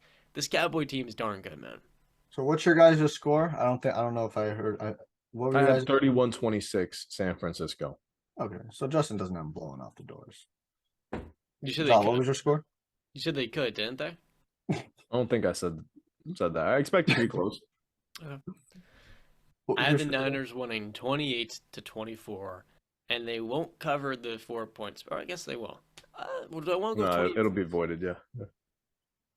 I feel like Brock Purdy's going to hang up 30 again. I know. Listen, 30-24. 30-24. You have a score, Brandon? I like 30-24, but flip it. How about them Cowboys?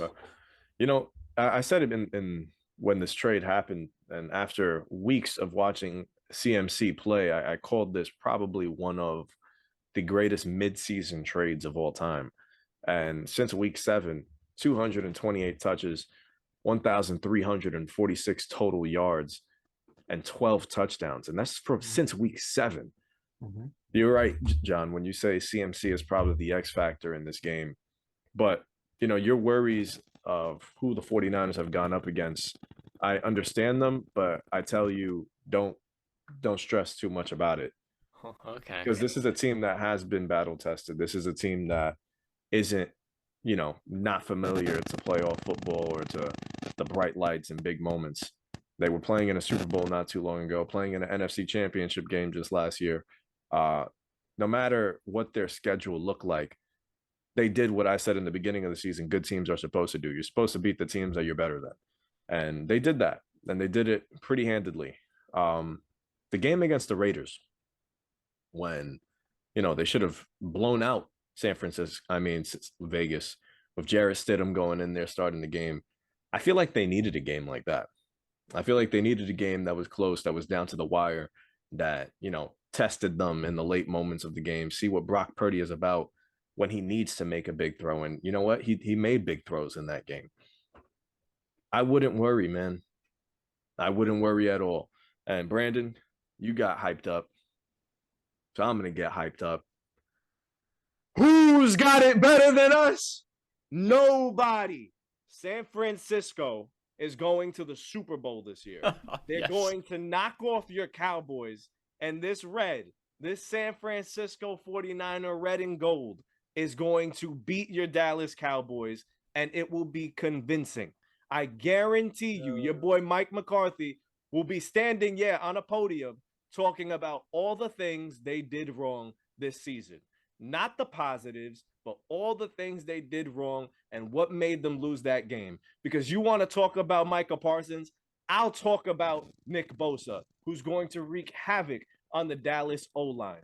I'll tell you one thing, Brock Purdy, he'll have a solid game, but CMC, Deebo Samuel, George Kittle, those guys are going to find the spots. They're going to be open. They're going to make plays. Expect a touchdown from Kittle. Expect a touchdown from Ayuk and another from CMC. The defense is going to make a play. Dak Prescott, 2 turnovers. 49ers win. Nobody. You see how this is exactly why, guys, he is not a Patriots fan. He just pulled out a San Francisco 49ers hat and put it on. All right. I never said the Cowboys were my team. All right. That's your lane where you start switching teams. All right. You talk about your George Kittles. You talk about your Deebo Samuels. You talk about your Brandon Ayuks. You talk about your CMCs. You talk about your Brock Purdy's. All right. Well, guess what? The Dallas Cowboys just said, I just whooped your ass Sunday night, baby. All right. Vikings blowout. All right. Cincinnati went to the Super Bowl last year, beat them. Giants swept them. Eagles tied. We coming for you. You're done. Season's over. He said we. He wants to talk about me now. Now he's saying we. No, because you coming after my boy Rain Dakota Prescott now, right? Number 4. All right. Hey. Number 1 on the field and number 1 in your heart. Number 4 on the field and number 4 in the hearts. What? Dude, this guy's never seen Game Plan, Justin? I have. Yeah, I've seen it. No, John. He said what? He didn't know what we were referencing. What are you talking about? The Game Plan. Dwayne Rock Johnson. I thought Brock Purdy wore 13. Nobody's talking about Brock Purdy. Brock Purdy's going to turn the ball over. Yeah, he's got less turnovers than Dak Prescott in less games. Half as He's less. got better offense. That's better team wins Super Bowls, not the better playing individual. Not all the time. Listen, every single time. Not really. Yeah, no, actually, no, not at all. Don't do this. Don't do this. Great individuals and great teams win Super Bowls. So there you're going. I didn't say that. I said not the best team doesn't always win the Super Bowl, John, and that's a factual statement. Yeah. Okay. Fair enough. All right, but Cowboys are winning Sunday night. I look forward to watching this game. I'll tell you one thing. It should be a good one. And you said it was going to be a beatdown, so how's it going to be a good one? I didn't say beatdown. You said convincing. See, now you're flip-flopping. Now you're becoming John over here. It'll be convincing. Stop calling me flip-flop, bro. How you convincing when it's a close game? We've seen plenty of games where we've seen the score that ends up in a 1-possession game, but we really know which team truly dominated the whole entire way through. Yeah, the Cowboys. That's what I call convincing. I don't think there will be an answer for what the 49ers Yo, Michael Irvin's going to be there in the locker room. He's going to give the preach of a lifetime. Who cares? Who cares? He does it all the time. Who cares? He does it on TV, and he's let down over and over again. People pick the Cowboys year in and year out to surprise us, and they don't. They do the same thing. Like I said, Cowboys are going to Cowboy. Jets are going to Jet. Mets are going to Met. Those are the things that happen. The Cowboys will let you down. And the Niners are going to Niners. What are you talking about? They've been to the Super Bowl more times than the 49ers. Than the Cowboys have been in the last 25 years. Well, we're not arguing that point. I'm just saying the 49ers haven't been They've been more Exactly. So that's my successful, but they point. ain't The they ain't 49ers have winning. done more They for their ain't fans winning. than They ain't Cowboys have. winning. The Yeah, Cowboy what's fans his have been That's his year Steve in Young and was year the out let quarterback. down. America's team, my ass, because they're not.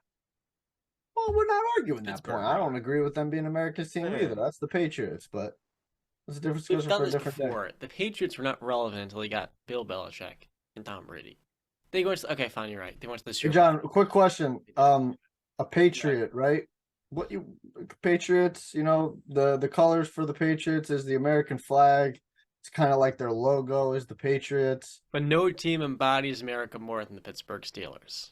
No team. Their name is literally the Patriots. Yeah, I think the Patriots take They're the cake. literally the Patriots. John. Red, white, and blue. Yeah, I mean, they shoot muskets in the air after. We're literally the Like- Patriots. That's literally our name. Despicable. You can't argue with Yeah, that. I'm you're sorry. right. You can't argue with that. BC, it was, how about them Cowboys? And Jay Ray, it was, we them 49ers, we them boys. You know what I don't mind? Whoa, no, they not. The Cowboys are them boys. I am sick and tired of Aaron Rodgers hinting he wants no part of a rebuild. If I am Aaron Rodgers' teammate, he is a drama queen. I love Aaron as a player, and he's a great dude, I'm sure, but as a teammate, I'm done, man. I don't want to play with this guy anymore. If he can't commit to me, I'm breaking up. I'm ending the relationship, man. He's at an age, he's at a point where he's doing some soul searching. If I'm one of these young rookie receivers, I would much rather spend an offseason working with Jordan Love, get some continuity going into the season, knowing long-term who's going to be the guy I'm going to be working with. Opposed to Aaron Rodgers, I have no idea. And I'm so sick and tired of talking about this guy because we know he's never going to leave Green Bay. That is Aaron Rodgers. He makes this entire act, and then he comes back. He's done it for 3 years now. I'm done. I've really had enough of it. I don't want to hear it anymore, Justin, that they can go on a Super Bowl run because they're not going to. And at this point, it's just, we know what's going to happen. You're keeping Joe Barry, the terrible defensive coordinator. So is Minnesota with Ed Donatell. The Lions are going to run down their throats next season and for years to come for as long as the defensive coordinator does not change. I don't want to hear nothing until Joe Barry's out of Green Bay. And you know what, dude? The same thing can honestly be said about Brian Gutekunst. I still don't think he's a good GM. So I'm sick and tired of it, bro. I really am sick and tired of Aaron Rodgers and the Green Bay Packers talk. I had them going to the Super Bowl coming to the season, and I was wrong. Rightfully, I was really wrong. Badly wrong. No more. How could you say that? Zip it. How can you say that I had this team going to the Super Bowl knowing full and well that Aaron Rodgers would have been their quarterback? All you do is point the finger at everybody else like Aaron Rodgers does after every I feel like we look at Green Bay, and it's always because of everybody else but Aaron. Did they lose the NFC Championship game to the Buccaneers because of Aaron Rodgers? Well, yeah, why? The defense maybe let them down, or the special teams. And guess who's still the defensive coordinator? Joe Barry. So nothing is going to change. You have one of the best defensive talents. You have everything a defensive coordinator can need. The guy is horrible. He coached the 0-16 Lions, and he's still the Packers' defensive coordinator. What are we doing? What are we doing? I don't know. I don't know what we're doing, John. But I'm Justin, not defending Aaron him. Rodgers does I'm have defending culpability. Justin, Aaron Rodgers does have culpability in that Buccaneers game. He had a chance where he could have took off to the end zone, scored the touchdown. Absolutely. You're right. That's on him too. Now Matt LaFleur didn't let him go for it on fourth down, but Aaron Rodgers has culpability in that game too. No, I agree 100%. There's some things that you can point at Rodgers about, but for the most part, I think Rodgers has played in 4 or 5 NFC Championship games. And 1 and 5. Yeah, right. Is it 5 games that he's played in? I think he's 1 and 4 in NFC Championship okay. games. But there are some games that you just look at where you can just see his defense, and that's always been a problem with the Packers, is their defense has never been up to par outside of that Super Bowl run against them when they beat your lovely Pittsburgh Steelers. Just in case you forgot. And they're not doing that anytime soon. Just in case you forgot. But when they beat them, their defense stepped up. It was the emergence of Clay Matthews. There was so much going on. Everything went well for that Super Bowl run. It was we use this word quite a lot on this show, but it was quote unquote magical, that run. Since then, our expectations for the Packers have been extremely high.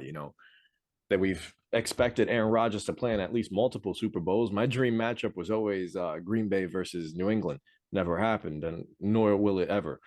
But there's so many games that you can point out, whether it be the NFC title game against the 49ers when the defense got absolutely owned. Oh, here's the stat right here. Raheem Mostert rushed for 220 yards and 4 touchdowns against the Packers defense. They couldn't do anything. Aaron Rodgers did everything in his power, threw for over 300 yards, threw 2 touchdowns to try and will his team back into that game. But there's not much you can do when your defense is constantly surrendering points, and you got to continue to try and score.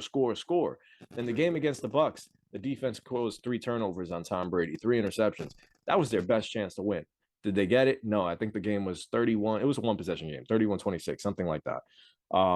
But there's so many games I can point out. And then my favorite one to point out is the game against the Seahawks in Seattle. They have the game, have to just recover the onside kick, and the game is over. And that doesn't happen. So you want to point at Aaron Rodgers, and yeah, he is a drama queen. Yes, I'll agree with you 100%. There's always a story. It's never just quiet. It's never just, yeah, Aaron Rodgers is our quarterback for next season. There's always a question mark, and that's terrible for a franchise. So I understand why you think about Jordan Love and why it may be worth the Packers going with him instead of Rodgers. But if Rodgers does commit, you have a chance to elevate your team to a Super Bowl. You know what, though, Justin? Single season. If Joe Barry is your defensive coordinator, you're not right. No, you're 100% I'm sorry. right. That guy, let me explain this a little bit. Vic Fangio has employed almost half a dozen defensive coordinators / head coaches in football just because they learned from his coattails in the Fangio-style defense. It was Ed Donatel in Chicago when Vic Fangio was with the Bears. For Joe Barry, let me say it again, he was the defensive coordinator on the 0-16 Lions. Okay? And I think it was Cleveland at one point. He might have been their own 16 season. Not the point. Joe Barry was the linebackers coach with the Rams. Brandon Staley then replaced Vic Fangio as the defensive coordinator for a season with the Rams. And the other guy, I'm blanking on who it was. There was a 5th person in there. The only reason these guys are actually in positions is because of this Fangio-style defense. It's basically a bend but don't break approach with soft coverages, double safety, quarters cover. It does not stop the run. It's not aggressive. And we've seen with this Packers team, you have arguably the best corner in football. You have Preston Smith. You have Rashawn Gary, who missed like 7 games this year. I get it. But even still, you have so many different players on this front. But there's no creativity in the numbers advantages. You struggle in the secondary. We saw week 1 when Justin Jefferson ran all over them. The guy is clearly not an NFL-capable defensive coordinator, and that's fine. But if you're not going to then replace him as Matt LaFleur, as this, the GM, the entire front office, the management in Green Bay is not competent enough to then actually support Aaron. So if we're not going to actually take winning seriously, we should play the young guy that we took a first-round pick on. We took a flyer on him, only a first-round investment we trade off to get. So yes, in theory, if the Packers were run properly, they would be able to surround Aaron Rodgers with the right type of pieces. I went on him before. Honestly, I'm more frustrated they haven't fired Joe Barry because that to me is a disgrace. You should have been a top 5, top 3 defense this season, and their defense finished 17th. Unacceptable. No way of putting it. The guy is clearly not NFL caliber, and that's okay. Not many people are. Find somebody who is. I wouldn't mind coaching Jair Alexander. I agree with you. See, as long as you're not pointing the finger at Aaron Rodgers, I'm okay. He's not helping himself too much either. Yeah, you could point the finger at him slightly, but I think there's bigger problems with that team more than who's under center. Yeah, but and if you think that the front office and the coaching staff is inept to lead Aaron Rodgers to a Super Bowl, what makes you think they're even capable of helping Jordan Love, elevate his own game? The kid needs a chance, man. He just needs a chance. Well, they shouldn't have drafted him in the first place, to be honest. They should have. It pushed Aaron Rodgers to actually win 2 MVPs, so it was a great decision. Great decision. You're on mute, Brandon. Still on mute. Still on mute. Oh, there you go. I know. I was talking to myself for a second. Okay. In terms of Rodgers, right, he said he didn't want to be a part of a rebuild. he actually said he would be. Well, he didn't say he'd be willing, but he brought up playing for another team. We haven't heard him say that. If the Packers decide to rebuild, and one thing he said, I believe I can still win an MVP in the right situation. And one thing a lot of people had a problem with was they were looking where's the Super Bowl win? Where is he pointing to saying I can go win a Super Bowl? And I do have a slight problem with that as well, because it kind of does show you where Aaron Rodgers' mindset is, where he's all about like I can still perform at a high level, and it's not about I can go win a Super Bowl, because that's what it should be about. Well, granted, when he said that, I believe the question was, "Do you think you can return to MVP form?" I could have sworn that the question had something to do with him getting back to that MVP level. Yeah, and what he should have said, the right response would have said, "Yeah, that's fine. That's all fine and dandy, but I believe I can go be at a Super Bowl MVP form, because that's what I want is Super Bowls. I won my 4 MVPs. I could care less. I couldn't care less about my MVPs anymore. I want to go win a goddamn Super Bowl. Because if Tom Brady was asked that question, you know how Tom Brady would have phrased it, and he would have phrased it the right way. Peyton Manning would have phrased it the way that I phrase. Like you just change it. You politician the person's question. You change it and then you talk about how I want to. No, it's about winning Super Bowls. But like I said, I think Rodgers is going to stay in Green Bay. I think they're going to end up keeping him. I mean, Green Bay's hands are tied. There's nothing they can really do unless they decide to go with Jordan Love, which I don't think is on the horizon. So if that's the case, I mean, I would love to see Aaron Rodgers in another place if he can get to a good situation. But yeah. I'll make the prediction. Jordan Love is going to win more playoff games in the next 5 years when he gets traded to a new team. And he gets not, whether it may be in Atlanta, New York, honestly, taking a flyer on Jordan Love. I don't know if they can develop him per se, but he would at least have the opportunity. I think Jordan Love can be a pretty good quarterback. And with Aaron Rodgers, I don't even know if the Packers are going to make the playoffs next season. I don't. With this defense, more so the coaching, I don't have much faith in them. The offense, it should be, let's be honest, the offense was not why they were supposed to win games this year. It was not supposed to be. Aaron Rodgers is supposed to win the close games and just handle business. And if it's going to be the same story next year, I don't think much is going to change for them. I really think Detroit's going to win that division. Talking about some other coordinators, one thing I want to note. So it looks like the Pittsburgh Steelers, they finished the year 9-8, a very strong note after starting 3-7, are keeping their offensive coordinator in Matt Canada. We've talked on the show about, not very good OCs. Cowboy fans will allude to Kellen Moore. I look at Joe Lombardi. I look at Matt Canada. I look at Matt Patricia. I look at guys who clearly leave an extra gear off the table. Some of it may be due to personnel. The Chargers, they never had a burner, right? They mainly had possession receivers. The Steelers, they didn't have much of an offensive line or a healthy running back up until week 8 after their bye. And then for the Patriots, we already know how limited they are. For Pittsburgh, they're holding to Matt Canada, and some people may be thinking, John, what do you think about the Steelers holding on to him for a third season? That's all I think. Matt Canada actually recruited Kenny to Pitt in 2017, and thank God he was gone after a few months, because I don't know if Kenny, all jokes aside, Kenny Pickett this year had to overcome a lot. He had 2 concussions, not much explosive play opportunities because the Steelers were so damn conservative. But the last thing with Matt Canada is he's more of a Saturday play caller. And Steve Smith talked about this.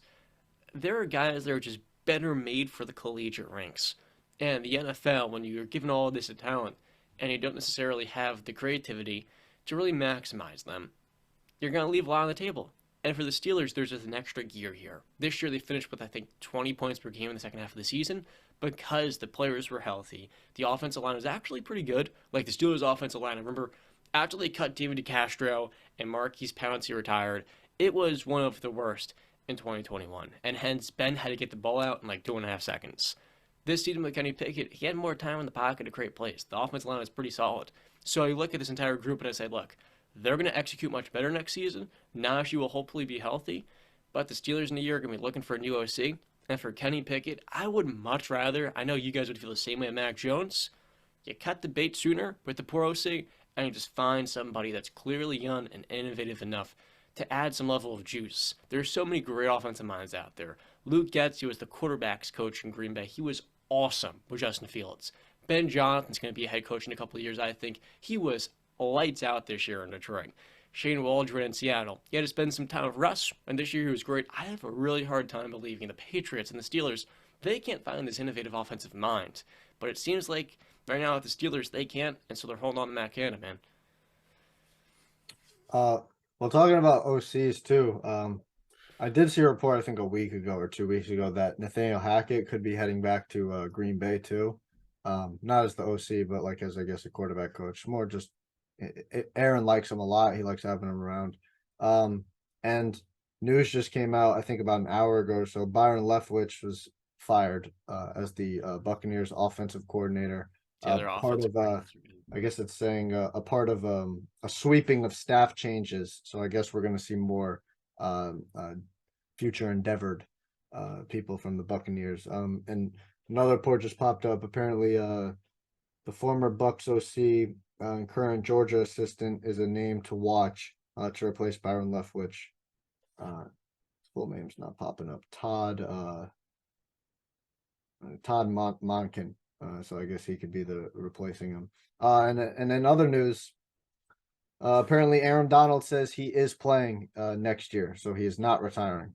So Aaron Donald is going to be back as a Los Angeles Ram. So they got him back. Sean McVay's coming back. Stafford's going to be back. So looks like they're reloading, make a couple of different moves. I think, if I'm not mistaken, did they get rid of a coordinator too, the Rams? Did they get rid of their offensive coordinator or something like that? I feel like I thought I saw a report that Mike LaFleur might be going back to the Rams. But no, it's likely McVay's going to make some changes too. Yeah, that's why. I think I read that. So looks like the Rams are, reloading for next year. I just saw a report. Sean Payton is seeking to be paid $20 to $25 million per season. Woo! How much is Belichick Chargers making? would put their money where their mouth was. That's insane. How much is Belichick making? Wait, whoa! How much does Belichick make? I don't know. I don't think Belichick makes 20. Belichick's making $20 million. So the top NFL coaches in compensation. I'm not sure if this is actually accurate because it has Bill Belichick not listed at number 1. Google is unreliable at times, man. I think Pete Carroll at 15, Sean McVay at 14, Bill Belichick at 20, Mike Tomlin at 12.5, Andy Reid at 12. Yeah, that's kind of my issue. Mike Tomlin's a Hall of Fame coach, and I love him. As a Steeler fan, the fact he can keep us relevant every year is a credit to the type of leader he is. But there's always a reason the Steelers disappoint in the playoffs, and I think to no small part that's because they don't have that offensive mind. They don't have the right coordinators. I thought their defensive coordinator this year did solid, but you guys can acknowledge this too as Patriot fans. Bill Belichick, maybe it's just like the guys they feel comfortable working with, but clearly with these Hall of Fame head coaches, we see some meat on the bone where you can have a better mind in there. It's hard to believe some young mind wouldn't want to learn from a Mike Tomlin or just kind of gauge as much as he can, the way Brian Dable did in New England. It blows my mind, truly. It's also probably because the franchise and way to pay out the wazoo. With all that being said, for the football portion of this episode, is there anything else we have to cover before we move on to UFC 283? It's big time, man. No. No, nothing else. Just repeat all of your picks again. Right. Thank you, Justin. That was great. So our not AFC, our divisional round predictions right here. This is the Wise Guys divisional round predictions. First game up, fellas. Oh boy, Chiefs hosting the Jaguars. Let me repeat that. Jaguars at Chiefs. You guys already know it. I'm rolling with the Jaguars. I know I changed my pick from Tuesday, but this one I feel a little bit more confident. ESPN has this matchup predictor that has this Chiefs with a 78.5% chance of winning, Jaguars with a 21.5. I'm going to take that 21.5%. I'm a betting man, and I'm going to roll with the Jaguars. Yeah, no, I'm taking the Kansas City Chiefs to win, but I don't believe they cover the 9 points. So I think that might be a good bet to place on the Jaguars to cover that 9 points. Word. Real quick, I wanted to just get your do you guys have score predictions? If not, can you come up with them on the spot? I don't think I had a score prediction. We put our score prediction. Oh god, I have mine. I think mine was 30. We're gonna make this into a clip, one single. Yeah, I think mine was a 33-30 Kansas City. Okay, prepare all your other ones. Our divisional round, our I don't think divisional I round, picked a score for this game. throw us something. Our divisional round playoff predictions. First game up, Chiefs hosting the Jaguars. I got the Chiefs winning 34-27. I got the Jags 35-30. Chiefs taking it 33-30, but Jags cover that 9-point spread. Giants going to Philadelphia. Look, man, Daniel Jones is doing some magical stuff. It ends this week. The Eagles are winning 34-17. Ooh, I think the magic continues for the G-men. I'm rolling with the Giants going into Philadelphia with a win, 23-20. The clock will strike midnight on the New York Football Giants, and this Cinderella story will end as they walk into Philadelphia and lose, but cover the spread of 7.5 points, 24-20. Philadelphia Eagles. Fly, Eagles, fly.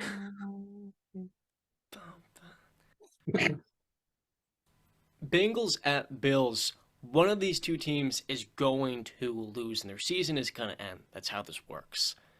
I've went back and forth, but I'm feeling Buffalo, 35-31. Yeah, these two juggernauts at the QB position, Burrow and Josh Allen, quarterback matchup for the ages. But you know me, I'm sticking with my guns, and I'm going to roll with Buffalo by the same score as you, 35-31.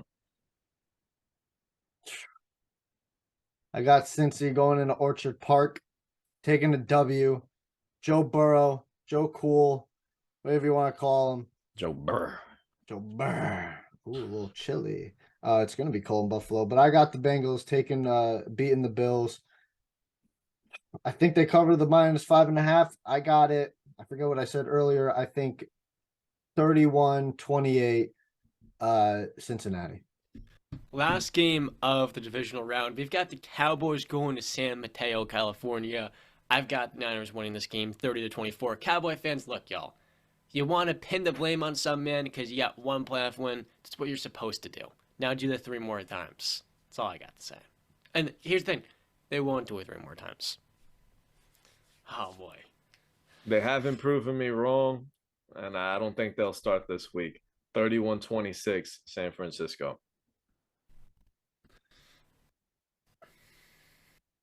The Cowboys are gonna walk into San Mateo.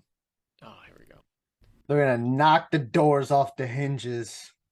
Oh, They're gonna end the season for Kyle Shanahan, Brock Purdy, and all them boys that they got. You talk about your Trent Williams, your Deebo Samuels, your CMCs, your Ayuks. I got a CD Lamb. I got a Michael Gallup, T.Y. Hilton coming back. Zeke, Pollard, and Rain Dakota Prescott as the quarterback. Cowboys win 28-24. NFC Championship. How out them Cowboys? by the way, I think the 49ers playing Santa Clara, not San Mateo. Potato. Yeah, Tom Brady, I believe, is from Tom Brady's from Santa No, Monica. Sean Payton is from San Mateo, I think. You know what? Who cares? It doesn't matter. Whatever. Yeah, Santa I'm Clara. not- Santa Clara. no, Santa Brady, Clara. Let Right, them Santa roll in. Clara, goddamn Cowboys are Brady. rolling into San Mateo and gonna enjoy a nice day at the beach after they finish losing because they need to cool off. So Man. rolling with the San. It's not too cold though right now in San Francisco, my man. Interesting that matchup predictor you referenced of ESPN, Dallas 53.2%. Really? Yeah. Okay. All right. Yeah, for future reference, Santa Clara is where the Niners play. Santa Clara. But Brady and Payton are both from San Mateo. There you go. That's nice. All right, Brandon, UFC 283. I haven't kept too much track. What do we got going on? What are the fights this week? We need to know. Sorry.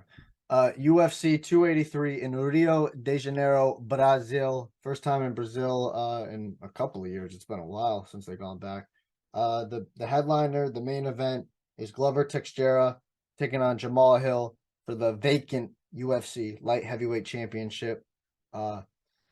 It's vacant. It's vacated because the former champ Yuri Prochazka injured his shoulder really bad. He had to vacate the title, and then the title fight, Jan Blachowicz versus Magomed Ankalaev in December ended in a split draw. Dana was pissed off at the press after the fight in the press conference and basically booked Teixeira versus Hill the night of that last fight. So that's headlining Brazil's card. The co-main event, we're doing a quadrilogy here. This is fight number 4 between Davison Figueiredo, the UFC flyweight champion, versus Brandon Moreno, the interim UFC flyweight champion. It's the 4th time they're doing it. First fight was the best men's flyweight fight in UFC history. It ended in a draw. Second fight, Brandon Moreno absolutely dominated Figueiredo and won the title. Their third fight, Figueiredo won a very close fight. I thought Moreno personally won, but they gave the edge to Figgy. He won the championship. Then Moreno, Figgy didn't want to fight him for a little bit. Politics got involved. Moreno had to fight Kai Kara-France for the interim title. Now he's the interim champ, and they're about to unify the titles, and we're about to find out who breaks that 1-1-1 record. Then we got Gilbert Burns, high-ranking welterweight, taking on Neil Magny. Lauren Murphy, high-ranking flyweight, taking on Jessica Andrade, who's a little pit bull. Paul Craig taking on Johnny Walker is going to be a fun, wild fight. We got the last fight in the great career of Shogun Hua, former champion. He had a great career. And and one other guy I want to highlight is my boy Terrence McKinney. He's got a great story. If you guys want to look him up and learn about his story, it's a great one. And he's incredible. He's a must-watch fighter. The fight's can end at any point in time. So if I were betting here, if I were placing a bet, which I'm going Teixeira over Hill. I'm going Moreno over Figgy, Burns over Magny, Andrade over Murphy, and then I'll throw Terrence McKinney in there too. So it should be a fun night. It's not the best card, not the most stacked card, but it should be a fun night in Brazil. The crowd should be electric and wild. First time they're back in Brazil in a long time. Those fans, they love their MMA, so it's going to be a great night of fights. Man, 3 fights in 13 months by Figueiredo and Moreno is insane, dude. 3 fights in 13 months? Is it 13 months? Well, this would be the 4th fight, but I'm just looking at it now. Yes, just the previous. Yes, you're correct. Yes, you're correct. How often do we see that? Between the same person, same people, or Yeah, just in general? almost a year of time. No, you don't see that like ever. Between like a fighter can fight one time and 3 times in 13 months. Doesn't happen very often, but it does happen. But 2 fighters facing each other, the same people, 3 times in that span of time, no, that doesn't happen. Does not happen. But it's because the flyweight division lacks a lot of talent at the highest end. And when you have guys like Figueiredo and Moreno who are putting on the performances that they do, you just line them back up and people are going to want to watch. And that's why the 4th fight is happening, because these guys have just been the elite of the elite in that division. And they're the most exciting fight to put on. Plus they're 1-1-1, which is just, you don't see that very often. Mm-hmm. And this is the first time the UFC's come back to Brazil since March 14th, 2020. A lot has happened in the time since then, man. A lot. This thing called the pandemic happened. Yep. A lot of time. That was actually, thank you for bringing that up. That was literally the last fight card before the pandemic or as the pandemic happened.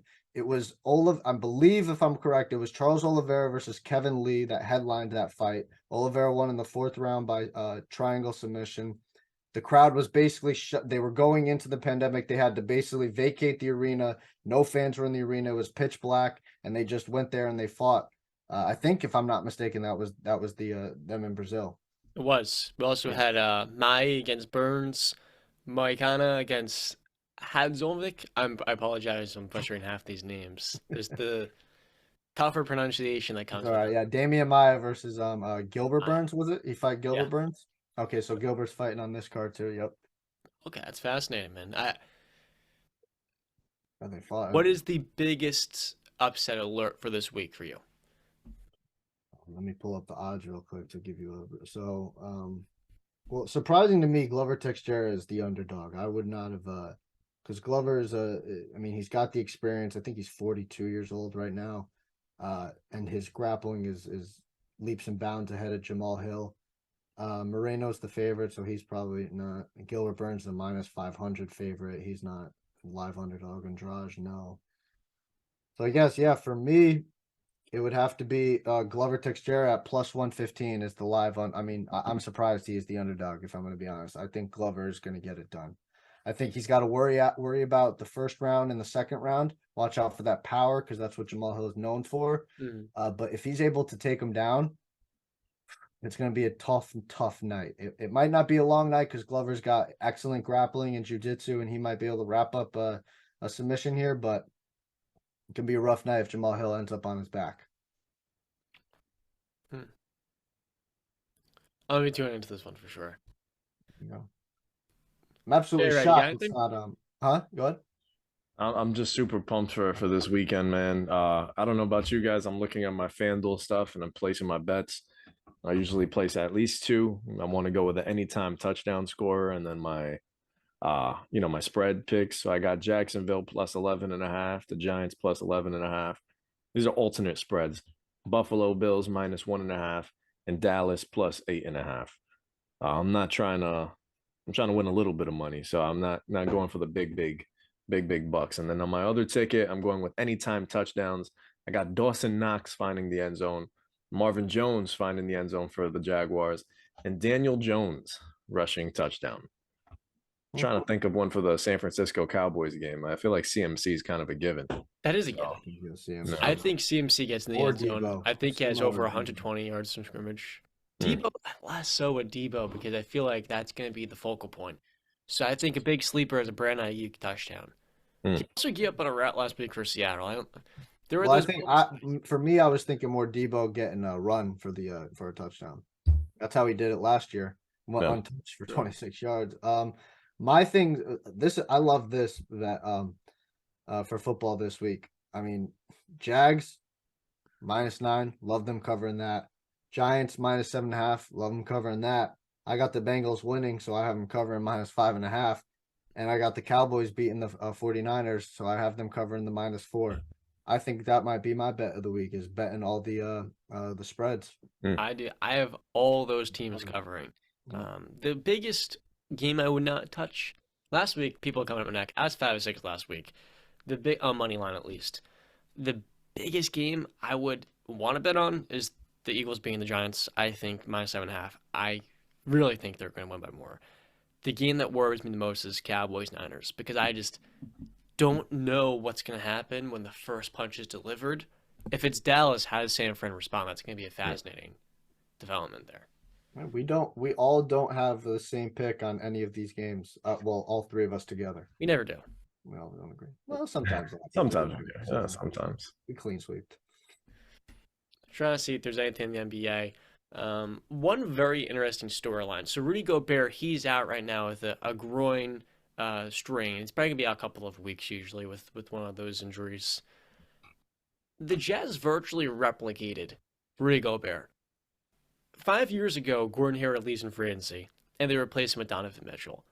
Donovan Mitchell, 4 years after the fact, is getting moved for Lauri Markkanen, who's been an all-star this season, 3 first-round picks, 2 swaps, a couple of young players in the process. And oh, by the way, you moved Rudy Gobert, one of the worst contracts in basketball, and I love Rudy, he's a Hall of Famer, for, get this, 5 first-round picks, 4 totally unprotected, Walker Kessler, who has arguably been better this year as a rookie with no mileage. I mean, the Timberwolves basically traded in a BMW with no mileage for a Range Rover with like 50,000 miles on it, maybe more. You got a better, way more polished car, but what are you actually going to get out of that? There's 50,000 miles down the drain. You just bought into a diminishing product, and the physical value of a Rudy Gobert is, you're not getting what Rudy Gobert is going to be. You paid for what Rudy Gobert was. Let me repeat that.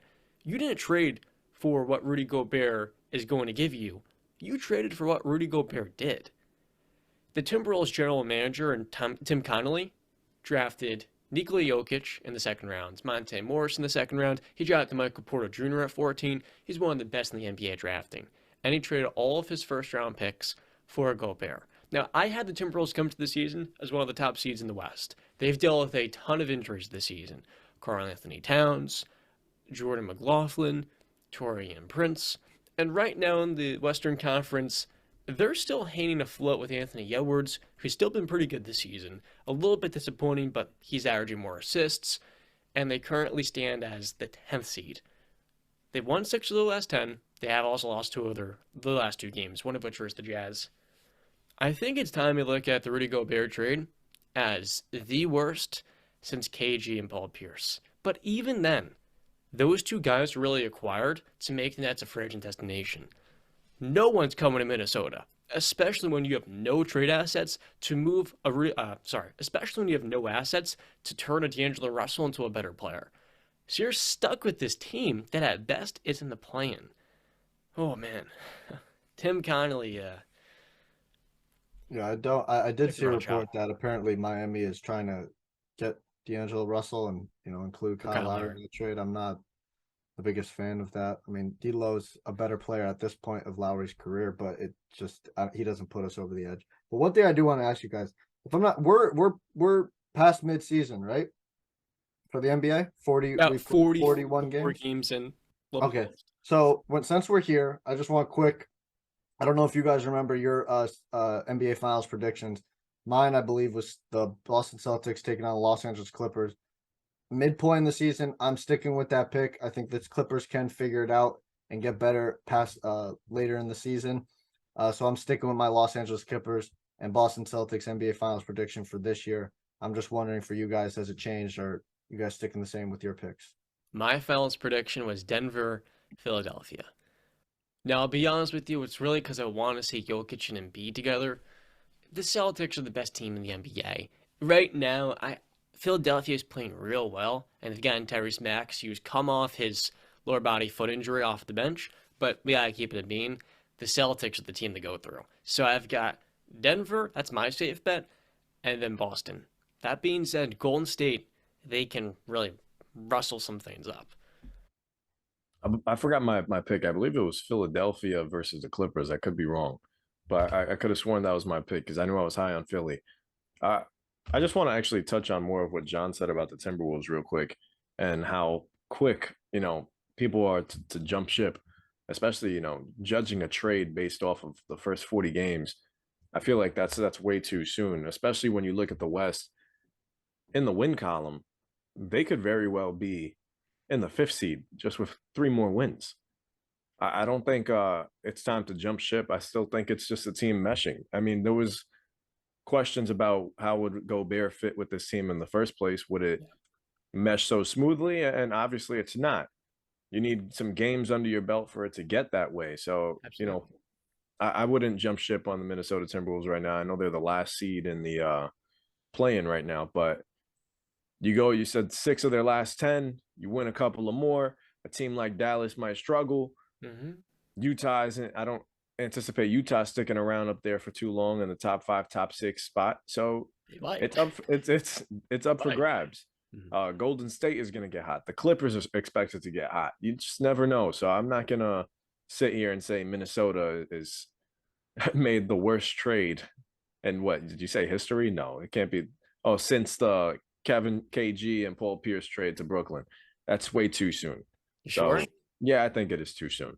They gave up literally every single draft pick they own for a 30-year-old center. But like I said, you need people to mesh. Basketball is all about chemistry. For sure. It's not just a one-man show. It's all about chemistry.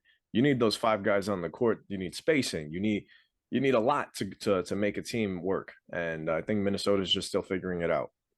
I really like that you said that because it took Utah a full season with Gobert and Mike Conley to become a number 1 seed. Conley had to go from Marc Gasol, who was a pick and pop style big, to Rudy Gobert, who has terrible hands, not the best hips. I agree with you. Now, here's the thing here, Jay Ray. It's going to take the Timberwolves some time to get Rudy Gobert acclimated, but by that point, he's going to be a 33-year-old, 32-year-old center. This year, he's already missed 10 games. Not 10, he's missed like 6, 7 games, and he's going to miss more. You look at this Minnesota team, and the return is really what I'm focusing on. And you're totally right. I mean, come to the season, how many people had the Kings making the playoffs? Raise your hands. I did. I did not think they'd be a top 4 seed. This year has been the perfect this year's been the perfect mix of a great head coach. Did I say young head coach? This year's been the perfect mix of a really good coach in Mike Brown, getting a new opportunity with 2 players in Domas and De'Aaron Fox who fit perfectly together. Sabonis was labeled as a losing player that couldn't lead a team. And right now, the Kings have a top 3 offense because of his fit with De'Aaron. And I say coming into the season, De'Aaron, he's one of the best guards in the game, and even I was lower on him. The Kings have so much shooting around those guys. And so I think they're going to stick in the top 6. I don't think they're going to stick in the top 3. With all that in mind, the Timberwolves, they've got 22 wins. They're on pace right now for around 38, 39. The Lakers, the 13th seed, they're on pace for 36 wins. How often do we see a 13th seed that good? We don't. There are about 6-7 teams in the Western Conference all fighting for those last 3 playoff spots. And if Minnesota does get the right string of luck and they pull off some wins, they can escape the play-in tournament. I just don't know if they can stay healthy enough. And to be honest with you guys, D'Angelo Russell is the straw that I can't speak. D'Angelo Russell is the straw that stirs the drink, and he is a flimsy straw at that. A frustrating one. So Justin, are you sticking with your preseason pick of your finals, or are you switching it up mid-season? What are we talking here? Yeah, I think I'm gonna switch it up because I think Denver is just so good. Denver and Memphis are playing great basketball. 11-game winning streak. John Morant is probably one of the more reliable players, especially in the betting world, that you can always count on.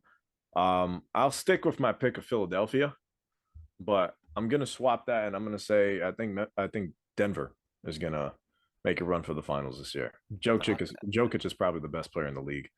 I don't even know if it's close. It's unfair at his size, his ability to see the court, score at will, rebound. This guy's just an absolute monster. I mean, they said last night in the broadcast, Jokic is playing 3-dimensional chess while everybody else is playing checkers. So you pair that with the unshakable confidence that Jamal Murray has, the sheer magnitude of Michael Porter Jr. shooting, and the fit of Bruce Brown and KCP. There is no fit in the NBA better around a superstar. They're showing how you build around one singular superstar. They don't have a second all-star, I would say. I think Aaron Gordon's deserving. He's been awesome this season, but people aren't going to vote him in. They've won 8 straight games. Right now in the Western Conference, teams are hot. It's a game of runs. We'll come back soon. And I think the biggest sleeper to jump up the Western standings is the Portland Trailblazers. I think the Portland Trailblazers are 1 or 2 bench pieces away from really getting to that top 6 because that starting lineup and Damian Lillard are no joke. That's my team. Currently, they're really 11th seed. So, yeah. So Justin, you're going Denver and you're sticking with Philly? Yeah. Okay. Just wanted to get our guys' prediction or new thoughts in midseason NBA. You have to, of course. We're going to talk about a lot of basketball as this year goes on. So, with all that being said, Brunson's got to make these 3 throws in the clutch moments. But outside of that, he's been lights out, man. That was a rough game yesterday. Rough game.